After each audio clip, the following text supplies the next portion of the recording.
Reverse, hurry up. Yes, sir. Use my gun, sir. 904, code 2, Marina Drive.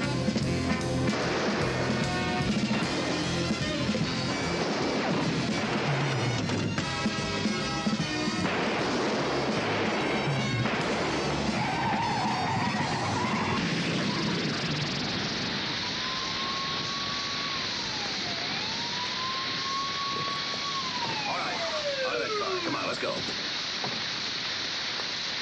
Beautiful shot, sir. Right in the tire. I was aiming for the windshield. There's just one thing I've got to know, sir. How'd you know it was the Mullaney brothers? Well, the important thing is we caught him. Oh, no, sir. The important thing is that you made my weekend. The chief said that if we cracked this case, I was invited to his houseboat. 2 days in the sun. Closed eyes, open beer, and you're welcome too, sir. No, I've got something far more exciting to do. Saturday brunch at my mother-in-law's. I think it's very sweet of my mother to have us over to brunch today. It's very sweet of your mother to have us over for brunch today. Why are you acting this way? What way? As though you had to go to the dentist. Every time you have a dental appointment, you get that look on your face. And don't ask me what look. You know what look. As if I'd rather be going any place else. Exactly. Any place, that is, except to my mother-in-law's for Saturday brunch. You like my mother. I adore your mother. Everybody knows I only married you to be next to your mother. She's a warm, charming, delightful woman, and I love her desperately. But she's the world's worst cook. If she weren't my mother-in-law, I'd have her arrested for what she does in the kitchen. She could get 1 to 10 just for her tuna fish. You're exaggerating. You still got it. I have. Mm-hmm. Imagine an old married lady like me and I still hear bells when you kiss me. What's even more amazing, I hear bells when he kisses you. Hello. Hi, Mom. Hi, come on in. You're just in time. I just took the muffins out of the oven. And it's such a lovely day, I thought we'd eat on the terrace. Oh, what a nice idea. It'll be like a picnic. Mind if I and the ants don't show up? You want to bet? Did you say something? Oh, Mother, it was nothing important. It was just Mac making another one of his indecent propositions. Man's terribly oversexed, you know. How delightful. How about we have a toast? May we all be in heaven 30 minutes before the devil knows we're dead. Skull. Here's mud in your eye. I thought it was a wonderful toast. Enright taught it to me. It's Irish. He taught me a curse. You want to hear it? It's a corker. What's a brunch without a curse? May you die and be reincarnated as a chandelier. A chandelier. Hang by day and burn by night. That's Irish. Jewish. Enright gets around. Thanks, Mother.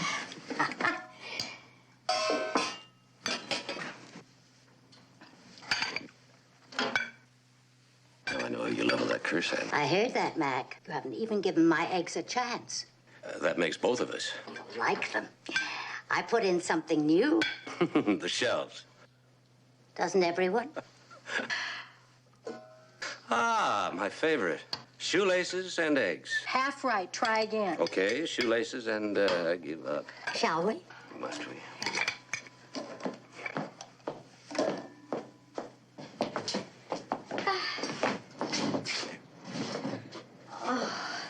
You certainly raised him properly. It wasn't easy. Time was, you couldn't take him anyway. It must have been terrible for you, dear.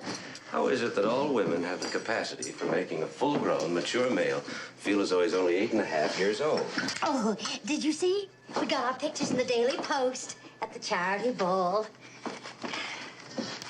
It looks like I have a double chin. Nonsense, it's just a shadow. Doesn't Mac look nice in his tuxedo? Mm-hmm. Oh, I almost forgot. The editorials about Mac. What does it say? They were commending Mac for his speech the other night at the Chamber of Commerce. Something about, No, thank you.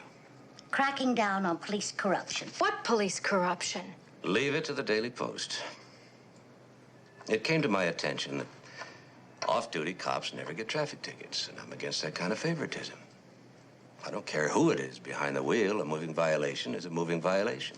If anything, we've got to be tougher on ourselves and each other, because we're supposed to be setting an example. Thank you very much. Bravo. Oh, I'm sorry. Don't be. He loved it. Well, it had nothing to do with police corruption. The Post just burns me up. Who's that? Excuse me. It really is pretty awful, isn't it? If the chickens knew about your mother, they wouldn't even bother laying the things. I I didn't know that Betty Crocker married Attila the Hun. Did you? Oh, Francesca, that's awful. I'm just beside myself, Emily. Of course you are. Oh, John, we'll help. Wait. This is my friend Francesca Fairborn. She lives downstairs in 9A. It seems Francesca's dog has been kidnapped. Kidnapped? Dog-napped? Is that a word? How do you know your dog just didn't get lost? I mean, have you checked with the pound? I don't need to. I received a ransom note. That's why I brought my troubles to my friend Emily here. I don't keep that kind of money in the apartment. Francesca, this is my daughter, Sally, and her husband, Stuart McMillan. Yes, yes. How much are they asking? 100. Yeah, it's become a real problem. A lot of drug addicts have been stealing dogs and then selling them back for $100, $200. $100,000. $100,000? For a dog? Not just a dog. It is the Princess Anastasia. Well, even the Queen of England doesn't have a lineage like hers. $100,000? Can you describe her? Oh, her breed is Pekingese. Her coat is cinnamon with just a touch of fawn. You mean brown? It has the luster of silk. Oh, and the way she walked. So dainty. So a true princess. Well, from your description, Mrs. Fairborn, I'm sorry, but all I seem to be able to understand is unless you really knew your dog, why, it would look pretty much like your everyday, cinnamon Pekingese. Perhaps it would help if I described my husband, George. He is 6 feet tall. He has curly hair and blue eyes. You lost me. I mean, why would it help us find your dog if we knew what your husband looked like? Oh, they took him, too.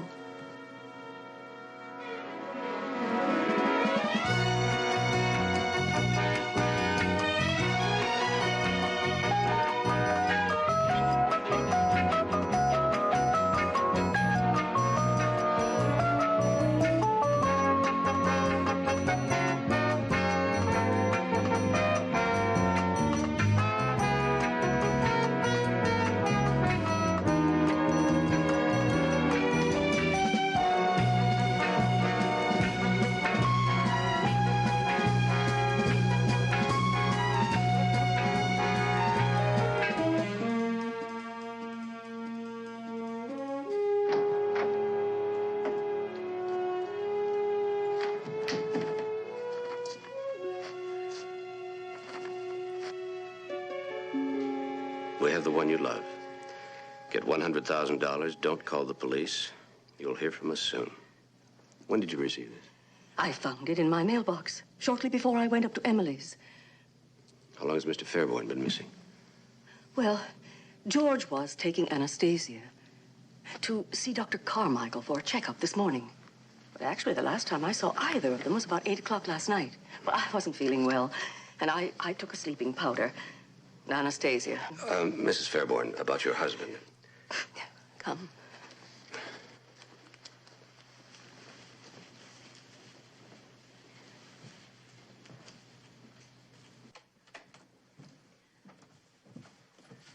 Where did I put... Oh, yes.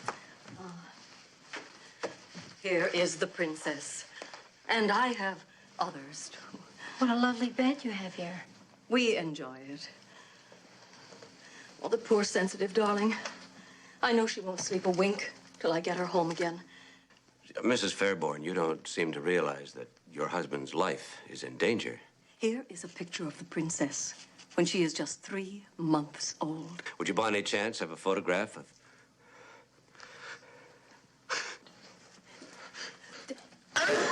Is it? Lying around?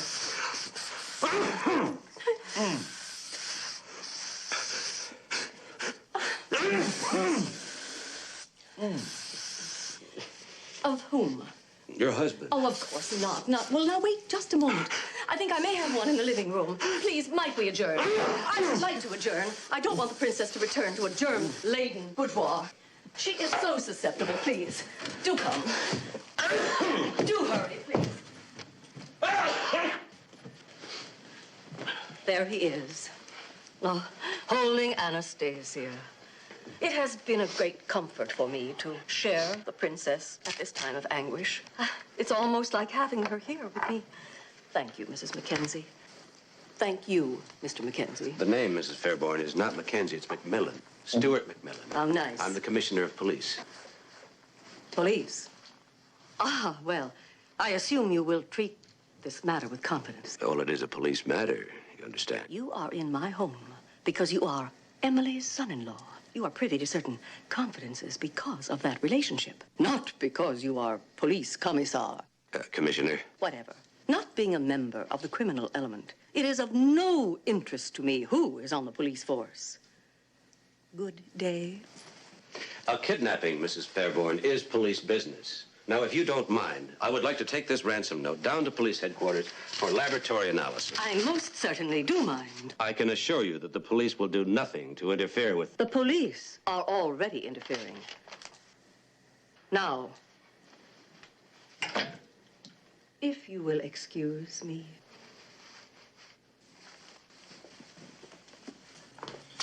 Where are we going? See, Yackel, I hate to ruin his weekend. Watch your fingers. Why? This isn't my day. Why? Why isn't it my day, or why do I hate to ruin his weekend? The latter. Why are we dashing off to see him? Well, granted, he's not much to look at, but he is my chief of police. Yes, but why are we going to see him now? Because it's Saturday and it's a perfect time to discuss a kidnapping.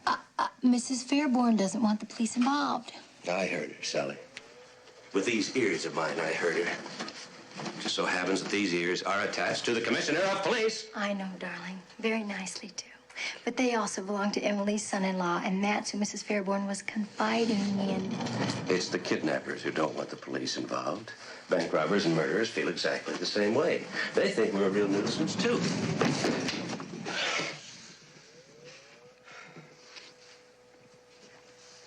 It's just, Mac, that morally, I think I mean ethically. Oh, you know what I mean. Yeah, I know what you mean. You know what I mean? I know what you mean. But Mrs. Fairborn wasn't talking to the police. She was talking to you, Stuart McMillan. Wrong again. She was talking to some guy named Mackenzie.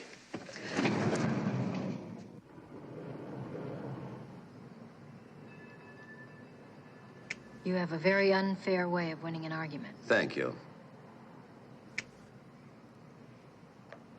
Mac, you said it yourself. She was talking to a man named Mackenzie, so in a sense, you were wiretapping, only without the wires. We'll argue the ethics of plain old wiretapping later. That is, you and Mr. Mackenzie can argue about it. And the commissar will be busy trying to earn his salary. No, I don't want to discuss it anymore. That's because you know I'm right? Sally. I should worry. I have a clear conscience. I can sleep at night. Wait here.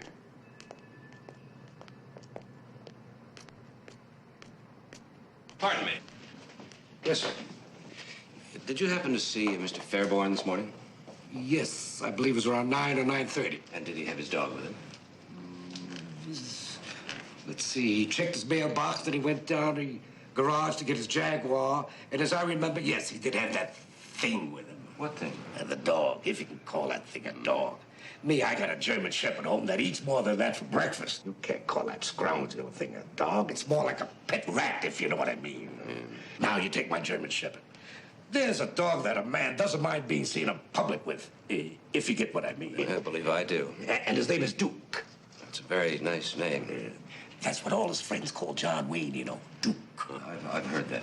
What time is the mail delivered? About 9 or 10. But Duke, that's a name that a man isn't ashamed of acknowledging. Hey, Duke!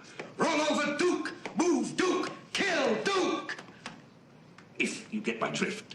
It would be well nigh impossible not to see what you mean or to get your drift, if you see what I mean. Thank you. Nice fella. I think he gets what I mean. You're not healing. Oh, very funny.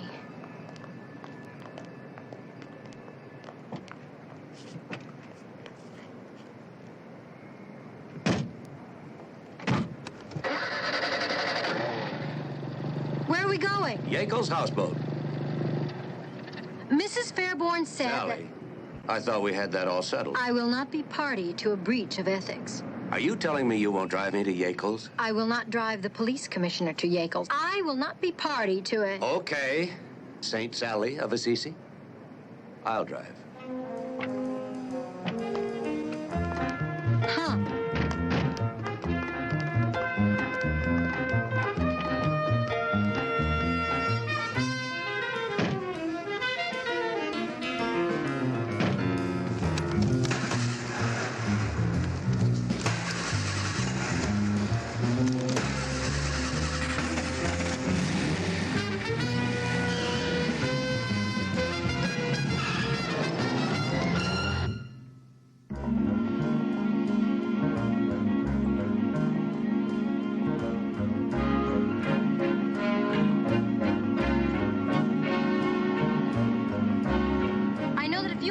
involved, I wouldn't involve the police. I'd just pay the money. All that would matter to me would be your safety. You, of all people, Sally, should know better. The police would never do anything to jeopardize the victim's safety. It's a police policy to stay in the background until the victim is safe. Mac. I don't want to discuss it anymore. I know, darling, but I think that he would like to discuss something with you. He who? He, him, that's who. Oh.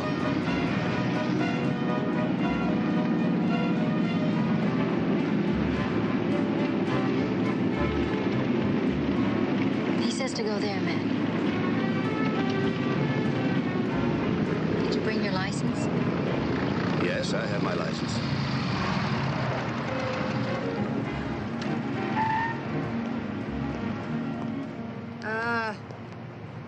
I'm afraid you missed the turnoff for the Indianapolis a couple of blocks back, fella. Is that so? Yeah, boy, the way you were zipping down that highway. You're the commissioner, aren't you? Sure is a nice day, isn't it? Very nice. A nice day for a drive.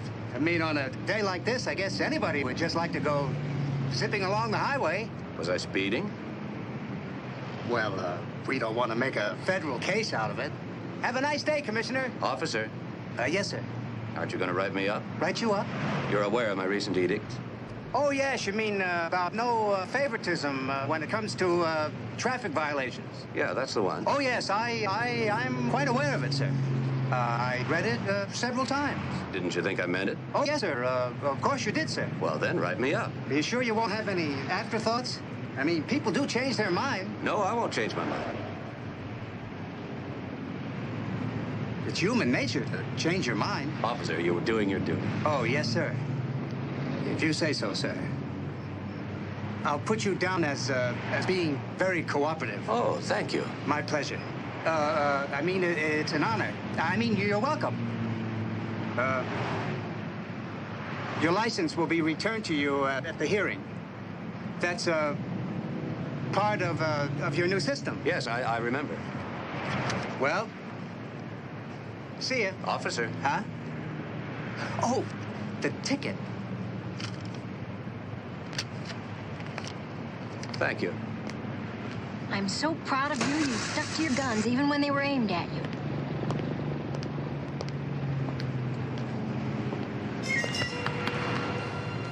Without a license, you're not allowed to drive. And if you recall, I got your license. I'll drive, officer. You got a license, ma'am? Yes, officer. Fine. Well, I'll see you.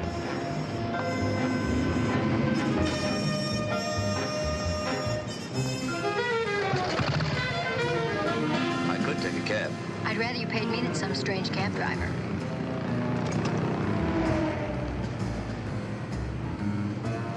I hear the fares have gone up. We rely on tips. Please don't fool with the meter while our cab is in motion.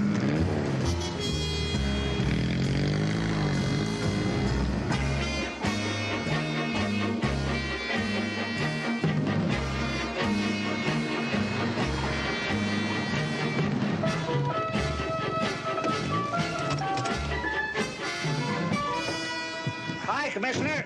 Hi. Hi, Mac. Sally? Hey, come on aboard and have a beer. Sorry, it's not a social visit. Oh, what's up? Francesca Fairborn, you heard of her? Oh, sure. Kidnapping. Her husband. They're demanding $100,000. The ransom note warned her not to call the police, and that's the way she wants to play it.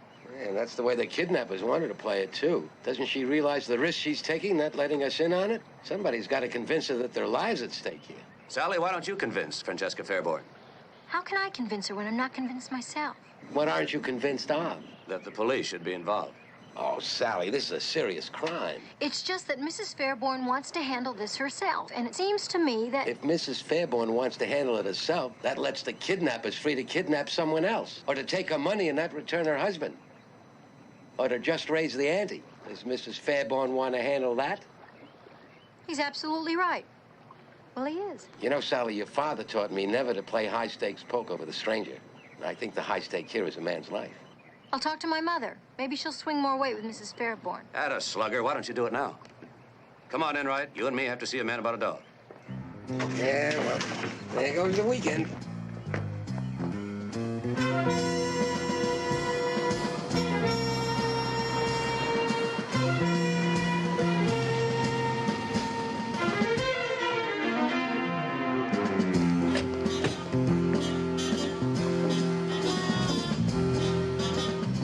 Are you shopping or just looking, sir?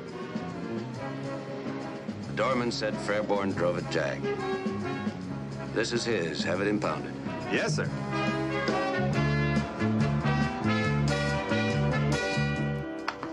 What do you want? Mr. McMillan is here to see you. He says it's a police matter. This is Bolinsky. Dr. Carmichael's busy. So am I. Has Mr. Fairborn been in today? No, I don't believe so. The men are on the way to pick up Fairborn's car, sir, and I told them to check out everything completely. A real thorough check. You know, fingerprints, carpet stains, ashtrays, tire treads, glove compartment, the whole works. You know, these guys usually don't leave any Gesundheit, sir, behind, but it never hurts to give a complete check. Like the commissioner's told me many times, police work is merely Gesundheit, sir, the putting together of 1,000 little clues into one great big fact. In fact, Thank you, Sergeant. Enright. Sergeant. How do you do, Enright? You McMillan? I am Commissioner of Police. Well, I am Dr. Langston Carmichael. Whatever it is you have to say better be pretty important. I've got one sick bunny in there. Has George Fairborn been in here today? No, he hasn't. He was supposed to be. That is, the princess was supposed to come in for her checkup. But they haven't arrived. Never even phoned to cancel. His car's in your parking lot. Oh, fascinating. Yes, it is. Now, if your curiosity is satisfied, we have work to do. Mr. McMillan, we are here to cure illness, not to inflict it. Come, Bernie. We've a bunny to save. Well, it must be a nice business. How do you mean? Well, even if you lose the patient, you still have the makings of a good stew.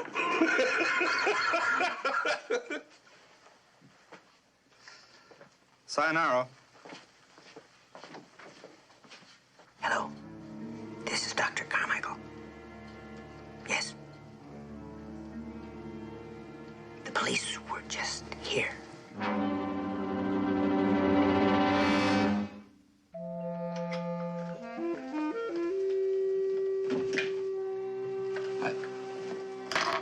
How's it coming? Almost ready, sir. Make a step. Sally, Mother, Mrs. Fairborn, I'm glad you decided to cooperate. Well, I already ruled that decision. All these strangers milling about, everything topsy-turvy. I only did it for dear Emily. Have you raised the ransom? Yes, well, nearly. My attorney, Rudolph Dimrose, is bringing by the final 20,000. The wiretap's all ready, sir. It starts automatically. Oh, good. Now, what do we do next? We wait for the phone to ring. And then we let it ring twice. Then you must keep them talking as long as you can. Do you understand? Yes. But don't let them get suspicious. Play it cool. Certainly. Cool.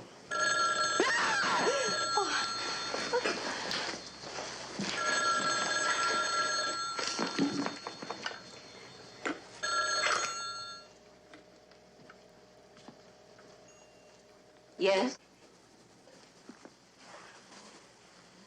No, Oh, for heaven's sake.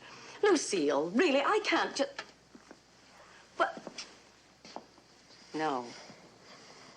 I didn't know. Oh, well, I really have no hope for that marriage in the first place, dear. Mrs. Fairborn. Dear, could you please call me back later? Ciao. That is Lucille Shortle. She's the most horrible gossip in the whole world. My dear, you just should have seen what went on at Biarritz. These two people, they absolutely were impossible. I never talk about that. Mrs. Fairborn, quickly. Well, I told her to call back later.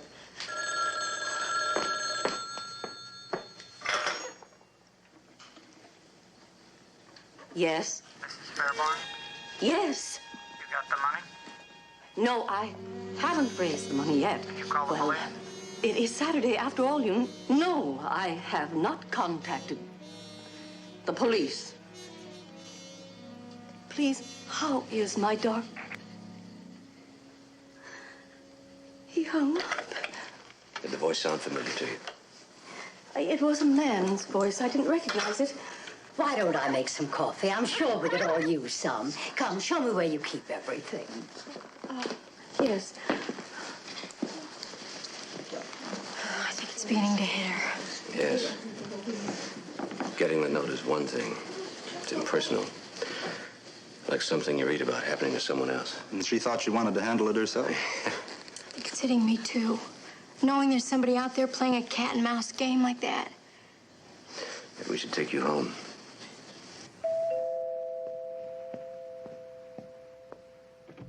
Who are you? Rudolph Demrose. I'm here to see Mrs. Fairborn. Rudolph. Francesca! Oh, how dear of you to come. Rudolph, I would like you to meet Mr. and Mrs. Carlton Mackenzie. For you. So thoughtful. And the money, so difficult to raise on a Saturday. Made me nervous just carrying such an amount on my person. The streets have become a virtual jungle. A virtual jungle. Come on, Jane. It's time to go back to our treehouse. I'll take her home, all right? I'll be right back. Who does he think he is? Who does he think he is, making a remark like that about our city? What's his name? What's his name? Rose. Matt. Dim Rose. Matt. Get in the car, Sally. He called our city a virtual jungle. I checked the other cities. He thinks he's been around all over the place. He doesn't know what he's talking about. Matt. Who does he think he is? You've forgotten. You've been grounded, Commissar. Oh.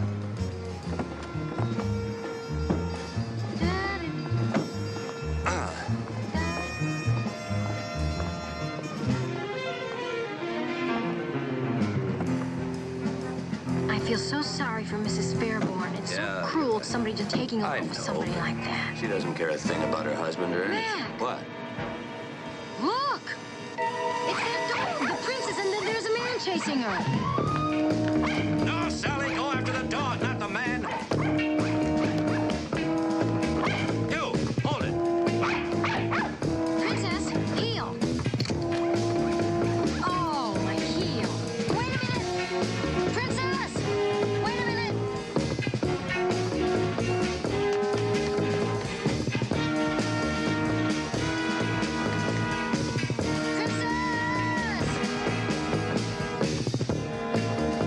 Princess, pretty princess.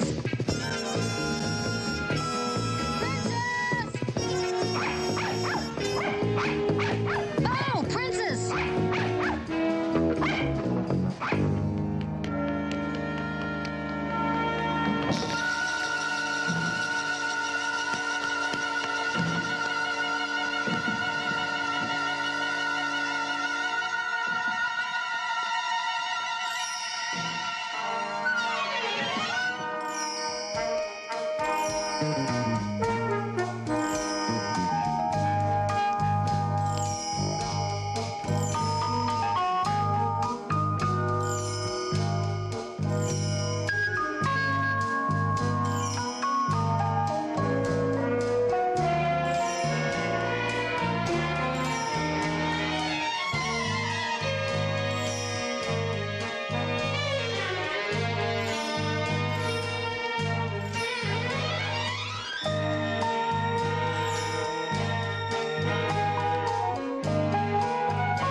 Come here, Princess.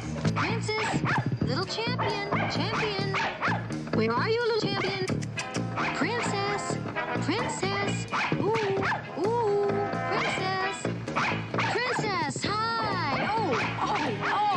Oh, wait a minute, wait a minute. Come here. I got you, Princess. I got you. Mac. Ah, Sally. Where's the dog you were chasing? Home, where she belongs. Mac. Oh, yeah. Mugged by a Pekingese. She's a jolly good fellow. She's a jolly good fellow. She's a jolly good fellow. Which nobody can deny. Which nobody can deny.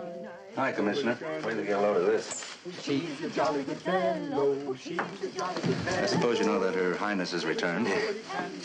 What do you make of it, sir? Well, she must have escaped somehow. The fellow was chasing her, got away. I didn't get a good look at him. Which nobody can deny. Mr. Mackenzie, champagne, the princess is back. She's a jolly good fellow. Which nobody can deny. Which nobody can deny. Which nobody can deny. Mrs. Fairborn, answer the telephone. Oh, which nobody can deny. Nobody can deny. Which nobody can deny. Yes? Mrs. Fairborn, This is Francesca Fairborn. $100,000. Yes, I have. Collected the entire amount. You'll get instruction. No. No, I wouldn't be the slightest bit interested in your instructions. The one I love is safe, thank heavens. Say something, darling. If you think that philandering fortune hunter you're holding is worth $100,000, I suggest you keep him. Ciao. You wish to handle this case? Well, your wish is granted. All that matters is the princess is back. That and getting her groomed in time for the dog show Sunday. We were talking about a human being, your own husband. He was my indulgence. A momentary lapse in judgment on my part. Let's say a cream puff one allows oneself in the middle of an otherwise very, very strict diet. I'm certain that you understand, don't you, dear? I certainly do, Francesca. But your husband is in danger. Never fear. George is the kind of man who will die in bed. Shot to death by an irate husband, no doubt. You were willing to pay $100,000 for this little pile of hair, but not for your own husband? This little piece of hair is worth 100,000, George Fairborn. Gesundheit. Gesundheit. Gesundheit, Mac. Dear Rudolph, please, would you keep the ransom money until Monday? I don't have a safe. I wouldn't sleep a wink knowing there was that much money in the apartment. Francesca, would it be awful of me not to? I don't have a safe at home either. And there have been so many burglaries in my area. We have a safe. Don't we, Mac? Yes. We have a safe. I'll keep it until Monday. Under the circumstances, this is indeed very kind of you, Mr. Mackenzie. Big building. Oh. This belongs to you, I believe. Would you mind terribly keeping it for me, too? It isn't all mine, and I'd feel better if I knew it was safe. Until Monday morning, Mrs. Fairborn. Thank you. Mr. McMillan, we'd appreciate a receipt. It is $100,000. And even police commissioners, after all, are only human and therefore subject to temptation. I know what you mean. Like right now, I'm really tempted to Mac. give you a receipt. I presume the count is accurate. Mrs. Fairborn, won't you reconsider? The kidnappers might call back. This money could mean the difference. Now, however you feel about your husband, surely you wouldn't want to be responsible for his death. Well, perhaps I was a bit hasty. We are exhausted. If we could just lie down, All right, I'm going to the office. If they call back, call me right away, day or night, please. Please, will you excuse us? Of course, darling.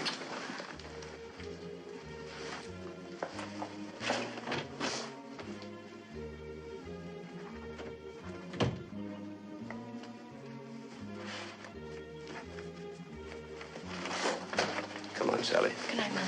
Good night, darling.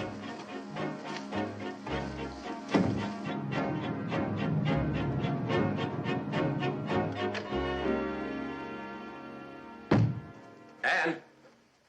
Anne? Mac, it's Saturday. You're closed. There is no Ann. Sure there is. You. Now, look, do me a favor, Ann. Help me make a lot of calls, will you? Right, Commissioner. I don't understand. That woman, how could your mother have such a friend? What does she mean I'll have to think about it? What's there to think about? Doesn't she realize her husband could... Could be what? Could be killed, Mac. Of course he could be killed. Now, let's do everything we can. You know how to use a call director? No, but it doesn't look too complicated. Okay, then get me Enright, file room, and police garage. It's getting complicated. Find all the numbers in the Rolodex. Mac, What? where's the Rolodex? Under the typewriter table. When you get a number, buzz me. Mac? What? What's your number? It's in the Rolodex. Mac, you're impossible. That's possible.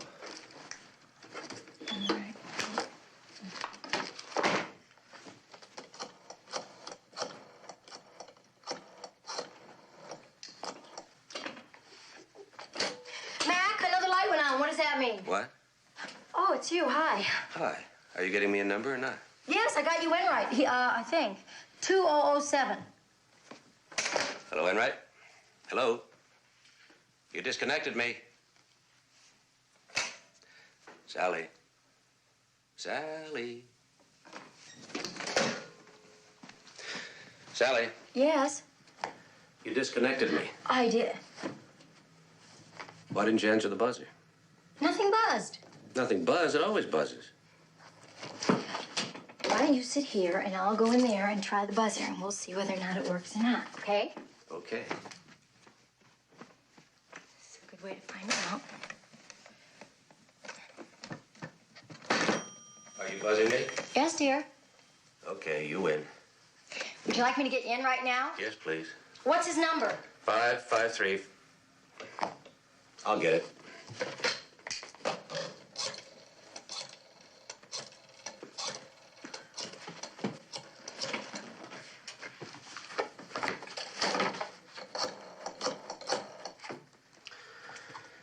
He's not in. Give me the police garage. Just at the file room. Okay, the file room. Here's the file room. Sammy? Yes, of course I'm in the office. Now, I want an immediate rundown on Francesca Fairborn, George Fairborn, her husband, Rudolph Dimrose, her attorney, and Langston Carmichael, he's a veterinarian, and his assistant, something Ski, Belinsky, Bernie Belinsky, right. Oh, he is, good. Send him up. Enright's here. Now get me the... Police garage. Okay. Hello. Hey, you're getting good. Thank you. But not perfect. Who am I talking to? Oh, Jeffrey's good. This is Mac. By any remote chance, is there an M.O. on kidnappers who take dogs, or raise dogs, or use dogs, or own Pekinese, Pekini? Find out everything as soon as you can. I was working on the background checks when you called, sir. Here they are now. How you doing, Sergeant? Names, addresses, birthplaces, birth dates. There's something strange about the ransom note, sir. It read, we have the one you love. I would have written, we have your husband. Well, maybe they thought that she loved him. Oh, well, some women love their husbands. It's been known to happen. You think they could have known they were going to kidnap him at the dog kennel parking lot, sir? It's more than likely. It's a good choice. Saturday morning, the whole area is deserted. Yeah, well, then someone must have told them. I'll have to run a check on all of Fairborn's friends. Right. Call me the minute you find anything. We'll be home all evening. Mildred, Mr. McMillan might receive an urgent telephone call in the middle of the night, so don't be frightened. We'll take it. Okay, if that's the way you want it. Mac? Hmm? What do you think is going to happen to him now? Lucky to be run over by a car. Fairborn? No, Dimrose. I'm talking about Fairborn. Oh, well, hard to say. You don't think they'll kill him, do you? Isn't that be awful? Mac, you've got to convince Mrs. Fairborn in the morning. How could somebody do such a thing to their own husband? Who did what to whose husband? It's nothing, Mildred. Oh, sure.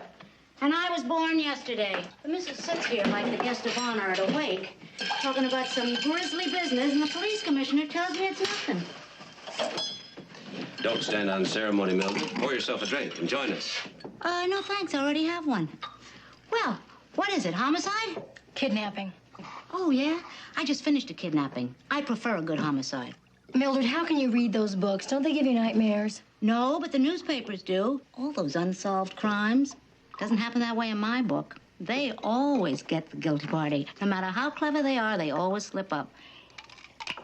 As Inspector Gerard always says, I love you. the criminal is a flawed individual. The problem is simply in discovering that flaw. Oh, there's too much vermouth in that. Inspector Gerard's a wonderful man. You'd like him. He lives all alone except for his faithful housekeeper, Agnes. Oh, he was married, but his wife was killed in the war. They were in the resistance together. I don't think there's anything going on between him and Agnes, but then you never know. I mean, they're both French, you know what I mean?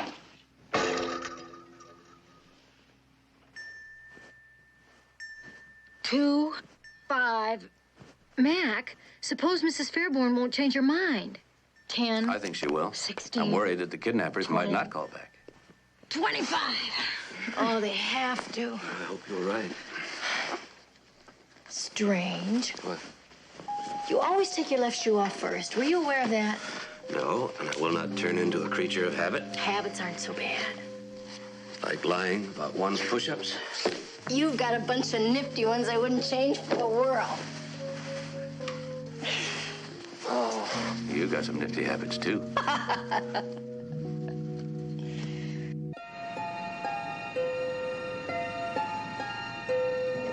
Don't you think the kidnappers will try one more time to make a deal? I mean, maybe come down in price. I would. What? Try again. I mean, they've gone to a lot of trouble to just take one no for an answer. Don't you agree? It's hard to say. Well, the first rule of salesmanship is never take no for an answer. Mrs. Fairborn.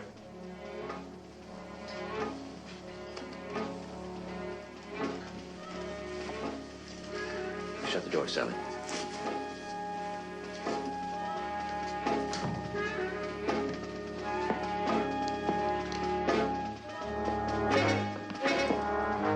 Don't touch anything. Mrs. Fairborn! Stay here, Sally. Sally!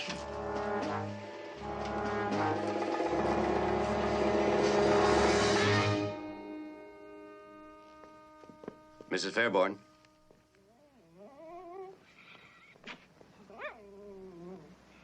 What's happened? She's dead. She's dead.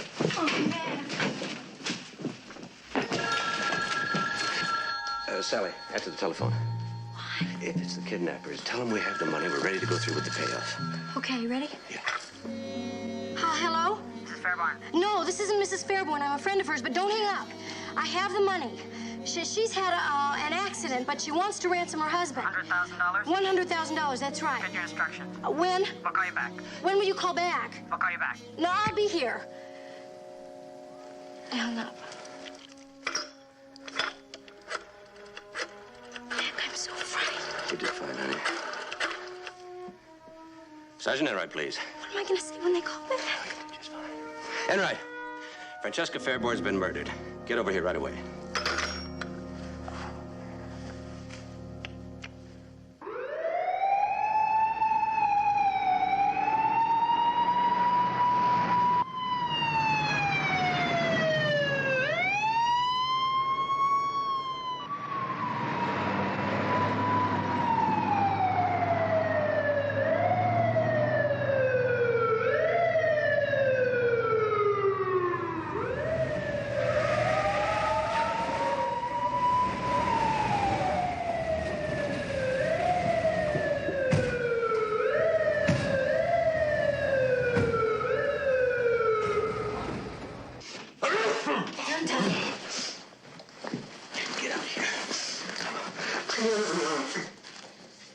Johnny, that voice on the telephone, does it sound familiar to you?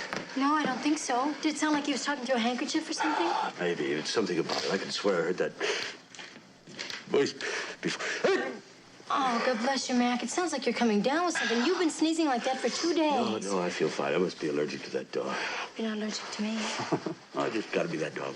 You're not allergic to dogs. No, I didn't. Must be that perfumey stuff the vet sprayed on. You think I sneeze here. You should hear how I sneeze in Carmichael's office. Wait a minute. Wait a minute. That voice on the telephone. Dr. Carmichael. No. His assistant, a guy named, something, Ski, Berlinski, what was the name of the vet's assistant? Bernie Belinsky. Belinsky. Where is she? She's in the bedroom. Okay, fellas. Belinsky's about the same size as the guy I chased. Enright. Yes. Sally, could you stay here in case the kidnapper should call back? Of course. Okay, Enright and I have been out of visit Carmichael. Okay, maybe I'll call Mother to come and sit with me. Good idea. You'll be all right. Now stay out of that bedroom. You think they'll be open on Sundays? Of course. A sick bunny doesn't care what day it is.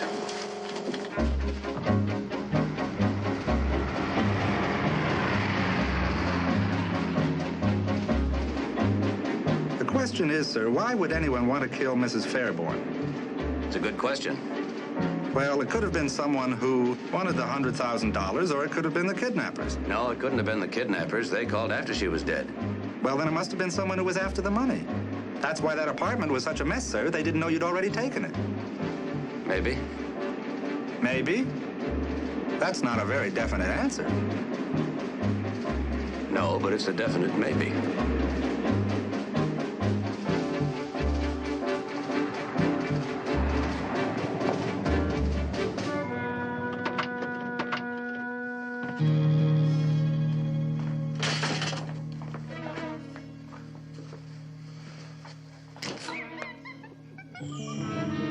Belinsky.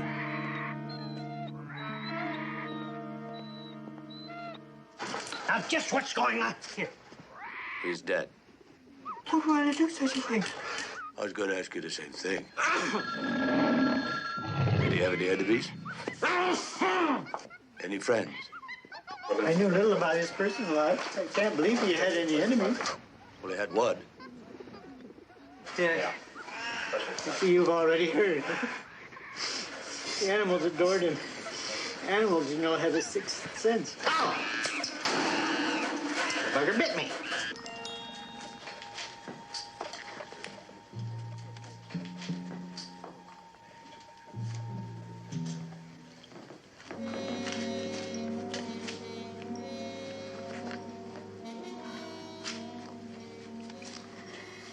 It seems such a long time ago. Poor Francesca's ringing my bell. It seems years ago. And it was only yesterday morning. She had her faults, but she was a friend. Mother, you shouldn't dwell on it. How she loved that animal. I know. She was so proud. The ribbons, the trophies.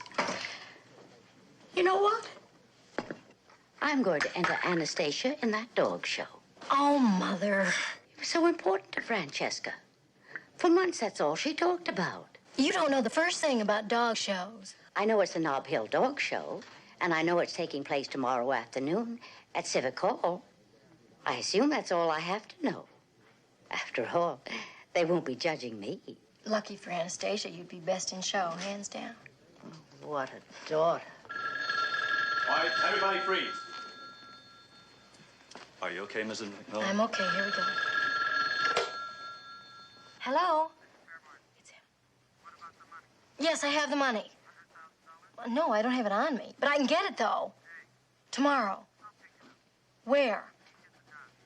The docks. Oh, no, I'm afraid that would be entirely unsuitable. The dog show. The dog show at Civic Hall, 2 o'clock. Take it or leave it. Yes, I'll have the money in a paper bag. What do I look like? What do I look like? Well, I'm a girl. Oh.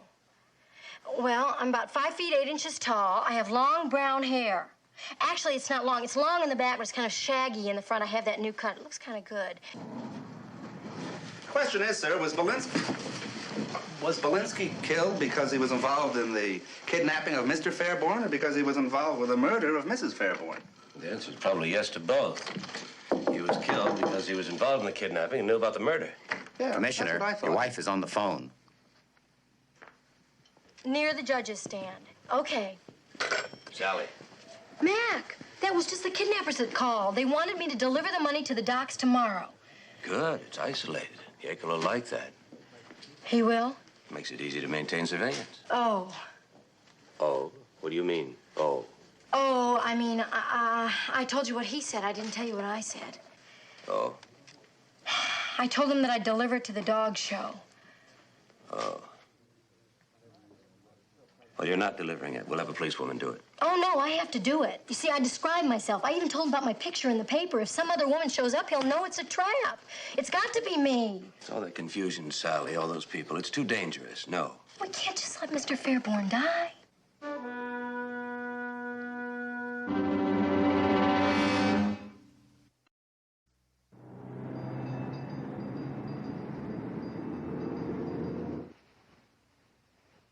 I really don't care what arrangements have been made. You have no right to use that money, Commissioner. I think I have.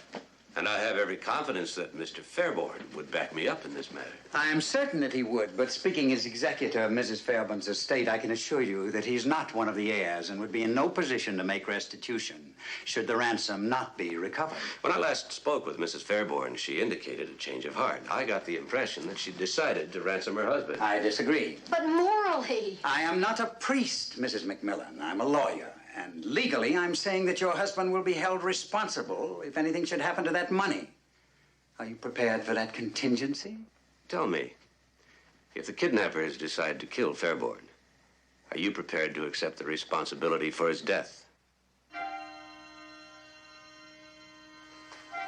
Come on, Sally.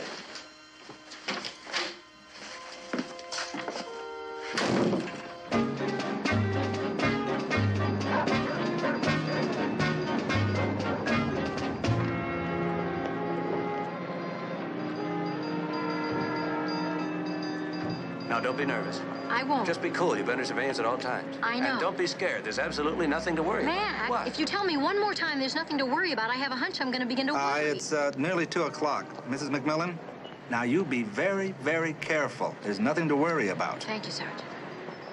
Here I go. Thanks, Matt. She's quite a girl. She's got the moxie of a Marine. Yeah, but some legs on that Marine. Well, I mean, even without the moxie, she'd still be quite a Marine. Girl.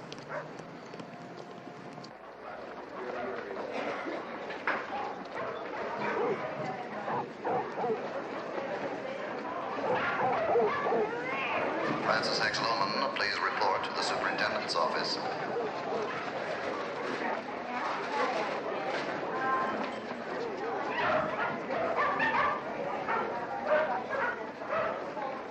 Albert McTaggart, report to Silky Terrier Ring number 2.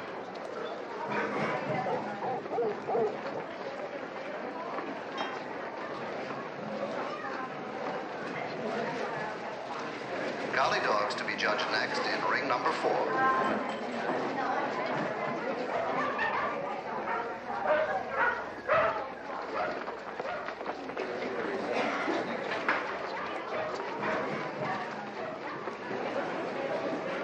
Margaret Wells, last call for German Shepherd number 52.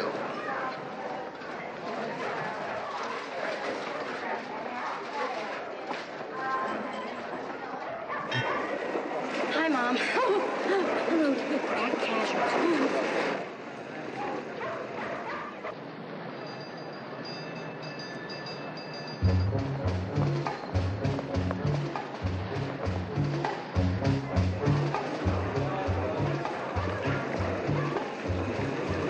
Good luck, Anastasia. Be careful here.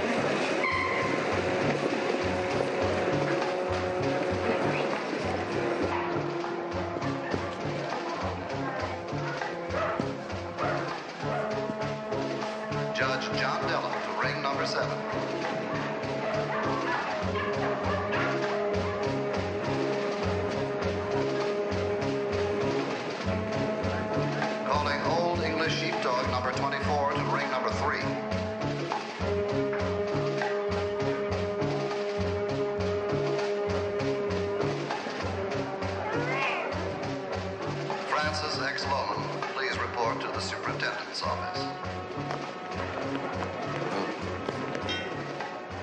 Doc, how's your bundle? Oh, very well, thank you. I'm Shirley. Albert McTaggart, report to Silky Terrier, ring number 2. What's the matter, sir? I think Carmichael uses dog spray for cologne. Look, I'm going to go around that way again.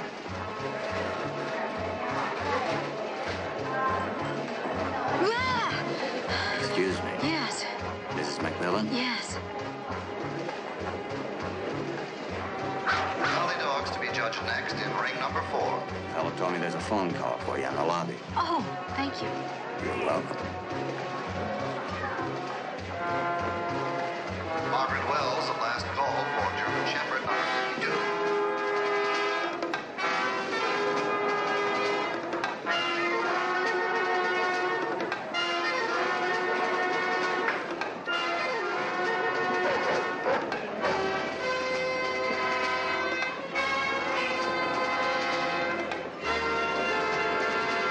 Obedience dogs number 81, 95, and 27. Ring number 5.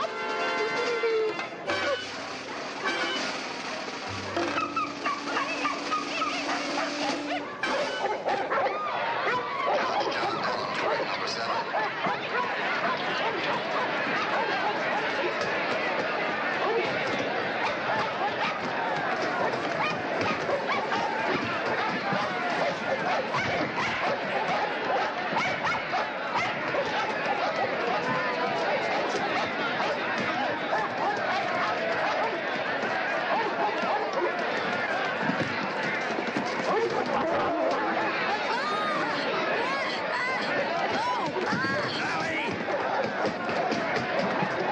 Stop that man! Stop that man! Stop that! Dog! Stop!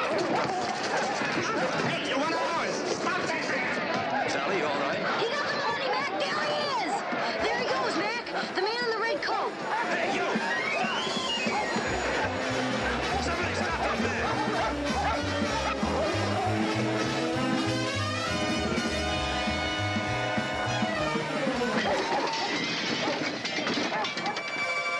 On your feet! You're under arrest!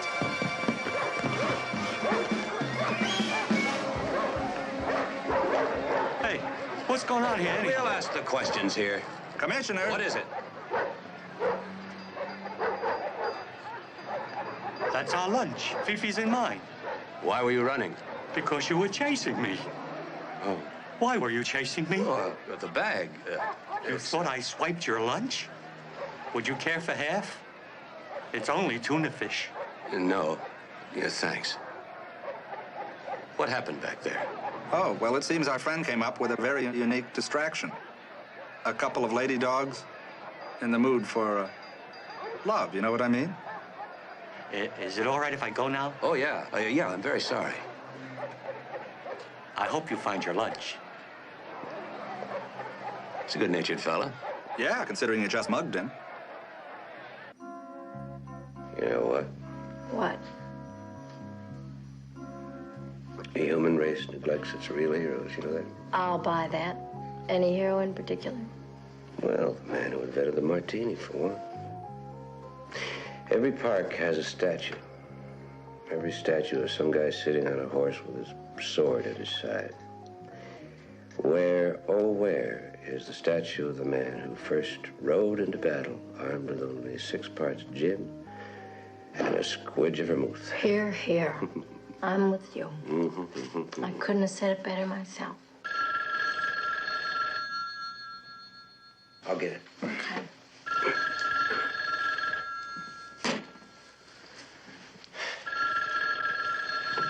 Hello? Yes? Right. 20 minutes. What's the matter? It was Jekyll. Fairborn's turned up.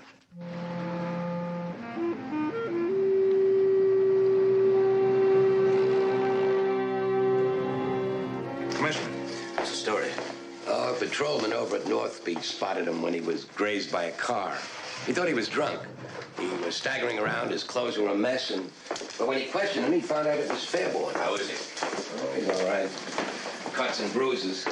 Doctor says he was drugged, but he'll be okay by tonight or tomorrow. Was any help at all? According to the officer who found him, Fairborn wasn't very much help at all. He remembered parking his car at the vet's, and that's it.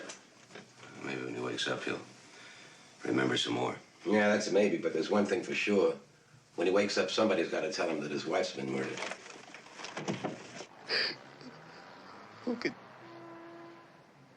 Who could do such a thing? We don't know yet. We'd like to ask you who'd do such a thing. I don't know. She could be outrageous. It was just her way, but she never hurt anyone. No one could hold a grudge against Francesca. Could it have been a robbery? Could have. Your apartment was ransacked. But until you check things over, we won't know if anything's missing. The doctor says I can go home later today. I'll check things out and let you know. We'd appreciate that. Look, thanks for coming here like this. I know it couldn't have been an easy thing for you to do. Thank you.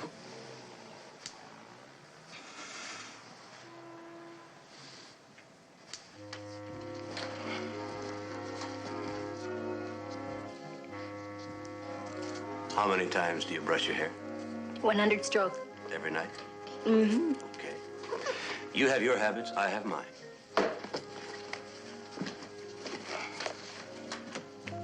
Are you trying to gaslight me?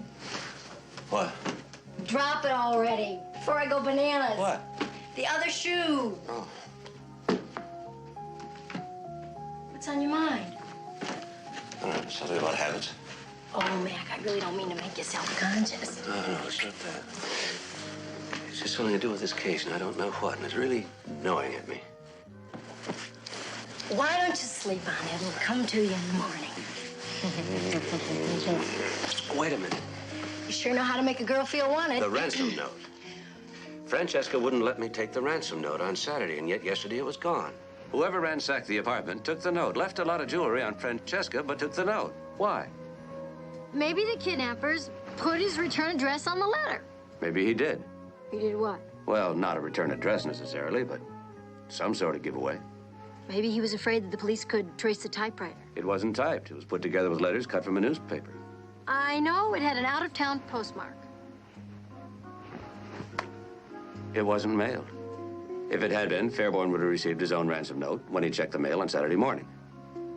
Then someone must have slipped it into Francesca's mailbox later that morning. Or... Or what? Or... I don't know what. Yeah, this is about the right size. Right size for what? Why are you getting dressed? To conduct an experiment. Where are you going? With you. You know you can't get a cab at this time of night. A cab? You keep forgetting you've been grounded. It's a habit. Too late, Pavlov. Clues. We're after clues.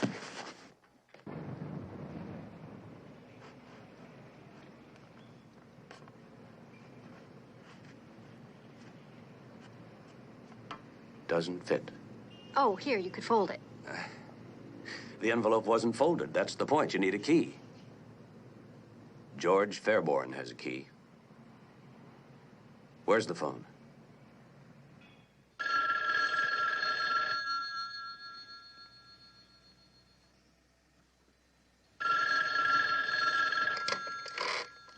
Hello?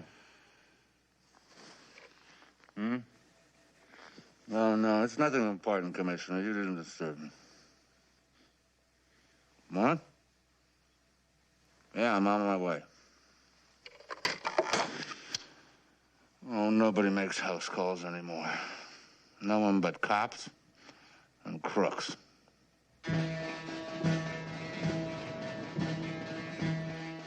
You see? No way. Fairborn wasn't checking the mail. He was delivering it. We'll go upstairs and get him. You better get Mrs. McMillan out of the way. Right. I'll take her home.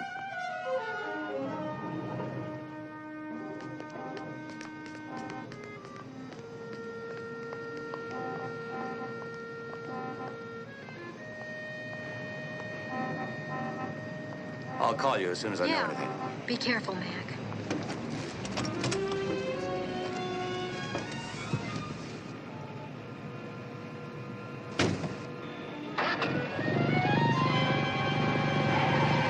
Sally, that's Fairborn!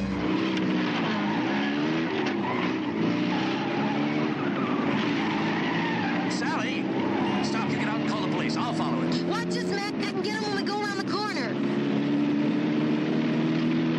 If we wait for the police, we'll never get him.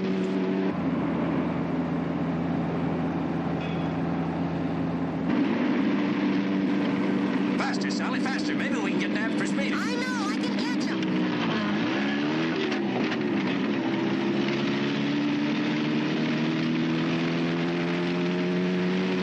Sally! Stay down. It's not safe.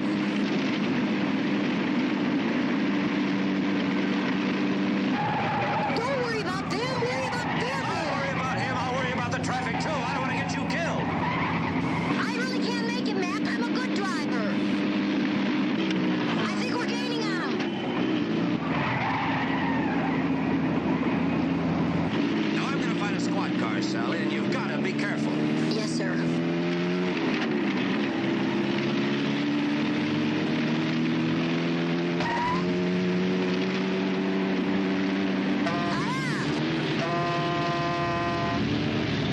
That was pretty close. You're telling me?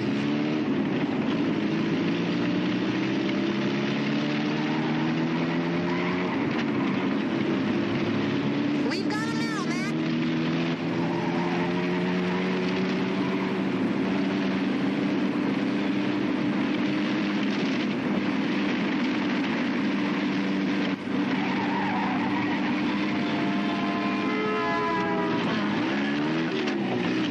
He's turning into the garage.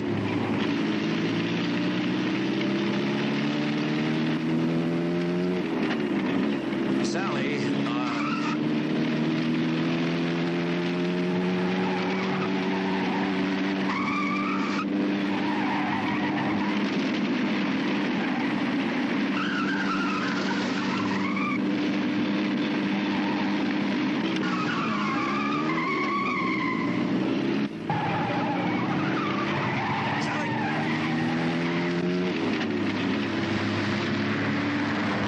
We've got him now.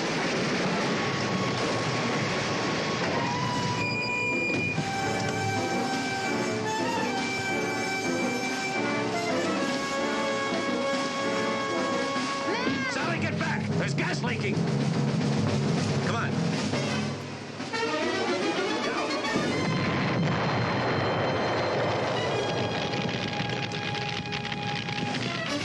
Mac! Sally! Are you all right? Yes, I'm fine. The ransom money.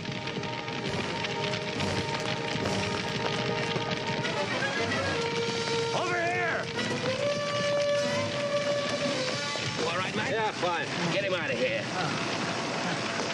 I'll get the fire. Well, it all seems to be here, sir. Well, I guess it was Fairborn who killed Belinsky, huh? Right, Commissioner? Yeah, they were probably partners in the deal, weren't they? Fairborn figured I might recognize Belinsky's voice on the phone. He killed him, right? Some guy to go into business with, huh? Yeah. Mac, now can we get back to what we were doing? Oh, you mean you were asleep, too? Sergeant, you're so sweet. Well, I think I'll take my tuna fish sandwich back to the station. Good night. Now, you figure that Fairborn came back to steal a letter, and then he killed Francesca when she found him in the apartment, right? Right. Almost. He came back to steal the money and murder his wife deliberately. Saw the letter and realized his mistake. Yes, but when the police found him, he was drugged. Sedatives. Self-administered. You're amazing. Let's get something to eat. I've got an idea. Come here.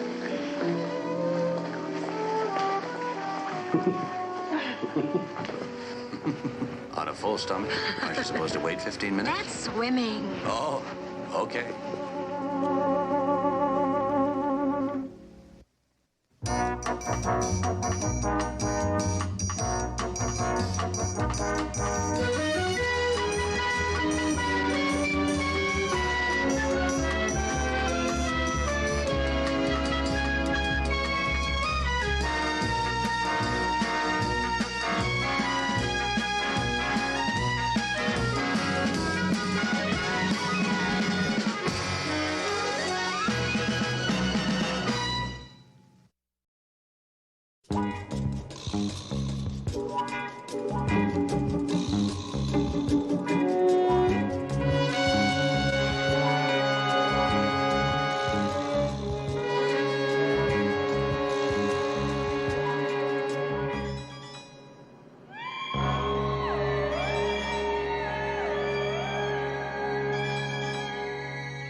It's your turn to shine again, Marvin. Don't tell me it's Halloween already. Only 3 days away, Mildred. I know, but why rush it? A rotten day like Halloween. Well, I have to take these decorations over to the hospital. We're having a party for the little deaf children over there. Haven't they been through enough? I know it's a little early in the day, Mrs. McMillan, but you know what holidays do to me. Halloween's only the beginning. Then we have Thanksgiving, Christmas, New Year's. No, I don't think I'll really be myself again until sometime early in March. March? What happened to February? Yeah, well, I do start to taper off around Lincoln's birthday, but then we have Valentine's Day and, of course, George's birthday. No, I don't think you ought to count on me until sometime early in March. I'll get that, Mildred. Hello? Oh, George, certainly I remember you. How are you? You're talking too fast. I can't understand you. Oh, sure. I'm coming over there anyway with some decorations. A half an hour? Well, I guess I could make it. What is it, George? What's wrong? Can't you tell me over the telephone? All right, George. Room 112. I'll be there. Don't tell me Halloween's gonna be early this year. I never forgave Roosevelt for moving up Thanksgiving. It was George Comstock at the hospital.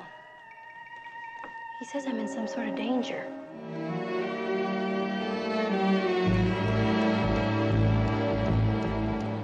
Well, I don't know. He didn't make any sense. He just kept saying over and over again that I was in some sort of danger.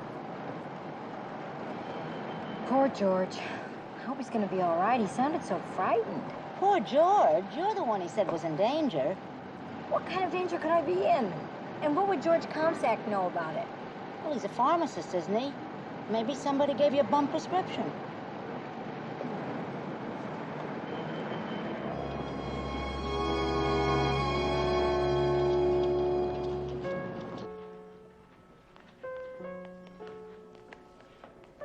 Dr. Bleecker, please call extension 617. Dr. Bleecker, please call extension 617.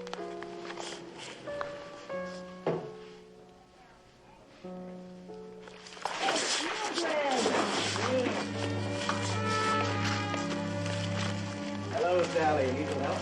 Sam, how are you? Where's room 112? 112. It's down the hall. You go on ahead, Mildred. What are you running here? Halloween concession? Miss Crane, Miss Pam Crane, call extension 907. Hey, what the?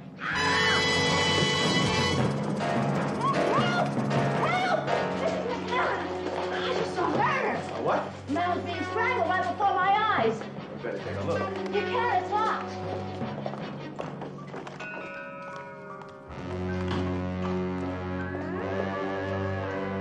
Well, they were in here. Like the door was locked? If Mildred says she saw a murder, she saw a murder.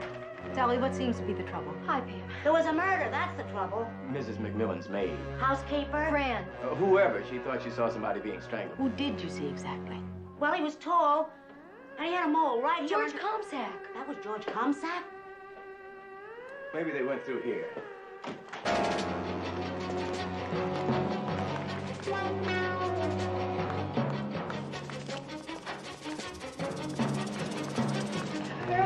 Yes, ma'am? Did you see anyone leave that room, or room 112? No, ma'am. The patients in both rooms checked out this morning. They've been empty since. George called and he asked me to meet him in room 112. He kept saying over and over that I was in some sort of danger. I didn't realize that he was in danger, just trying to warn me. Commissioner, room 112 is clean, sir. Nothing. Thanks, Charlie. Well, we can't be sure of anything, of course, until we locate ComSec. Then you better start looking for a corpse, Commissioner. You say he's on vacation? The corpse? George Comsack is on vacation. However, I've sent for his wife. She's on her way over now. But she works in the hospital, doesn't she? Yes, an X-ray. But this is her day off. Oh, good morning. Pam, I understand there's been some kind of confusion. Yes, Doctor, but Commissioner McMillan is looking into it now. Of course, you've both met Dr. Ernest Bleecker, our resident celebrity. Please. One best-selling diet book is hardly any claim to immortality. Oh, I wouldn't say that, sir. I shall be grateful to you for the rest of my life. I bought your diet book this summer, and frankly, sir, it's made a new man of me. Oh, good, good. What's the matter, Mildred? You all right? Yeah, I was just thinking how much this looks like the face of the murderer. Oh, it wasn't human, that face. Enright, why don't you take Mildred and get this description in detail? That is, if you feel like it. Anything to get out of the house, Commissioner. Mac, I'm really worried about Mildred. It's quite a shock to see somebody murdered and then not even be able to prove it. Yeah, it certainly is. But you're the one I'm worried about. Me? Yeah, aren't you the one he said was in danger? Good point. Any idea what he had in mind? No, he just said that he had to talk to me and that he couldn't tell me over the phone. Well, why room 112? I don't know. He said that nobody would be there and that way we could talk privately. How well do you know him? Mac, I've talked to him a couple of times at the hospital. That's about it. That's hardly the way George tells it, Mrs. McMillan. Mrs. Comsack.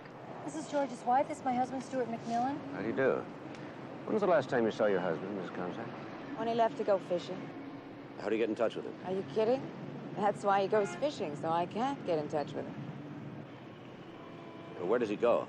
Aren't you following any of this? He gets in his car and he goes till he finds a fishing hole he likes. Do you always prefer separate vacations? We prefer to do it all separately, Commissioner. That's the way we stay married. And, Mrs. McMillan, don't think you're the first one he ever asked to meet him, or even the first one he used the "you're in danger" bit with. But as far as I know, you are the first one he ever stood out. When do you expect him back? Which one of us are you asking? Because your wife is the last one who talked with him, Commissioner. Aren't you, Mrs. McMillan?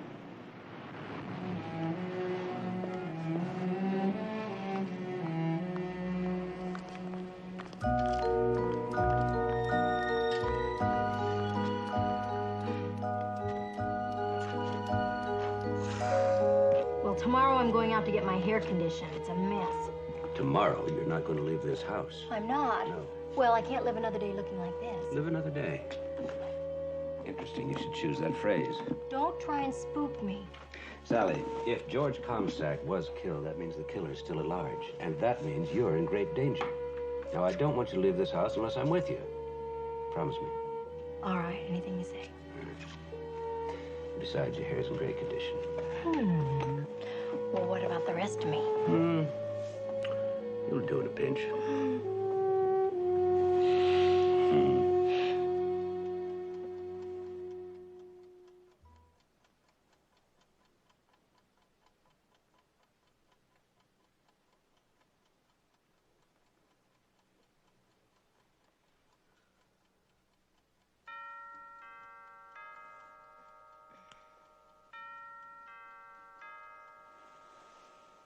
Who is that? It must be after midnight.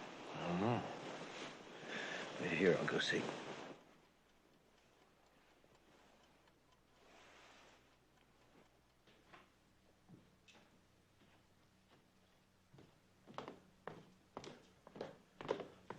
I'll get it. Mildred. That's okay. Don't do that. Don't.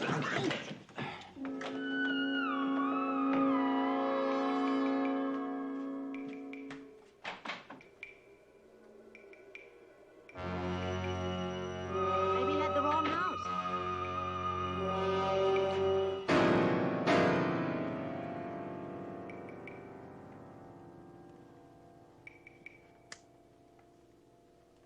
Is that for me? Yes. Thought I told you to stay in bed. Well, it wasn't the same without you. Sorry to disturb you, Mildred. You can go to bed now. Let's see.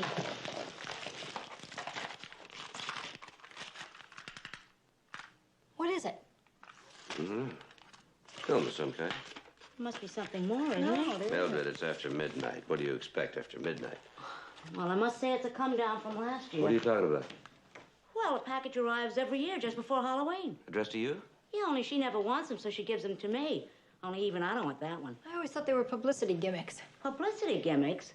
They're always so poetic. I mean, until now. Very upset about that one. What were the other presents? I'll get them. You'll love them. No, you don't have to bother, Mildred. Would you? I'll model them for you. You know, I don't even remember the other ones. I just remember they were tacky. Hey, where are you going? Bed? I want to see the film. Don't you want to go to bed? I want to see the film. All right, we'll see the film. Besides, Mildred's going to model those little things for us. Oh, yeah. Here. Guess who I saw at the hospital today? Who? Sam Burke. Sam Burke? Uh-huh. He was doing some research on a malpractice case, I think. Research. I know what you're thinking, Mac, but you're not responsible. He's one of the best legal minds in the country. He was caught bribing a juror. You can't just let somebody get away with something like that. Okay, everybody. Mildred, what are you doing? This came the first year. When was that? 3 years ago. I put it on that very day, and I've worn it ever since. Off and on, of course. Off when I'm asleep and on when I'm awake. Mildred, I didn't know those things meant that much to you. Oh, it isn't the presents, Mrs. McMillan. It's what they seem to promise. Of course, I didn't expect anything the second year either, but then the day before Halloween, this arrived. Nice, huh? Now I remember what came last year. Some kind of jewelry, wasn't it? Yeah, right. This ring. Gorgeous, huh? Would you get the lights? Let me see the ring. Would you get the Will lights? you let me see the ring? You know, I can remember just seeing somebody wearing something like this, but I can't remember who. Yeah, now that, right? Maybe it's a preview of coming attractions. Flip it on.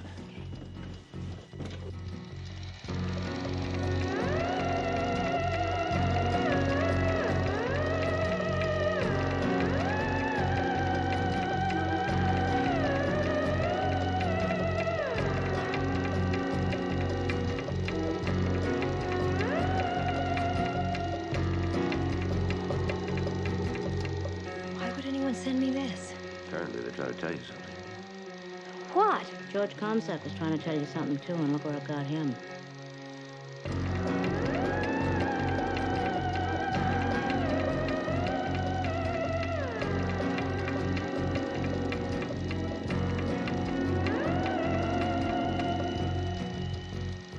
What kind of a Halloween party is this, anyhow?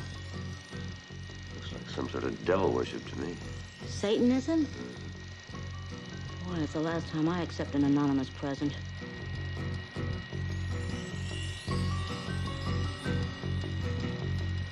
Mac, you don't suppose there's a connection between this and George Comstock's warning, do you? I hope not. But I'm not going to ignore the possibility. You know, this is the first time all day that I felt frightened. I wish I could say that.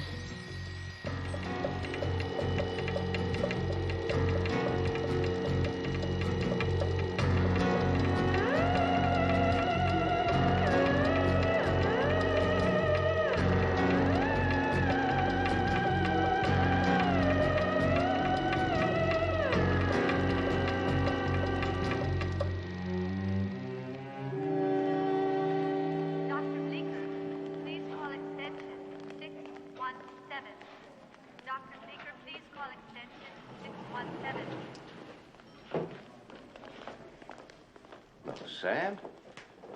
How are you?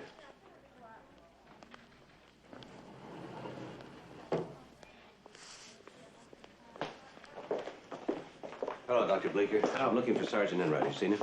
As a matter of fact, yes. He's in our morgue.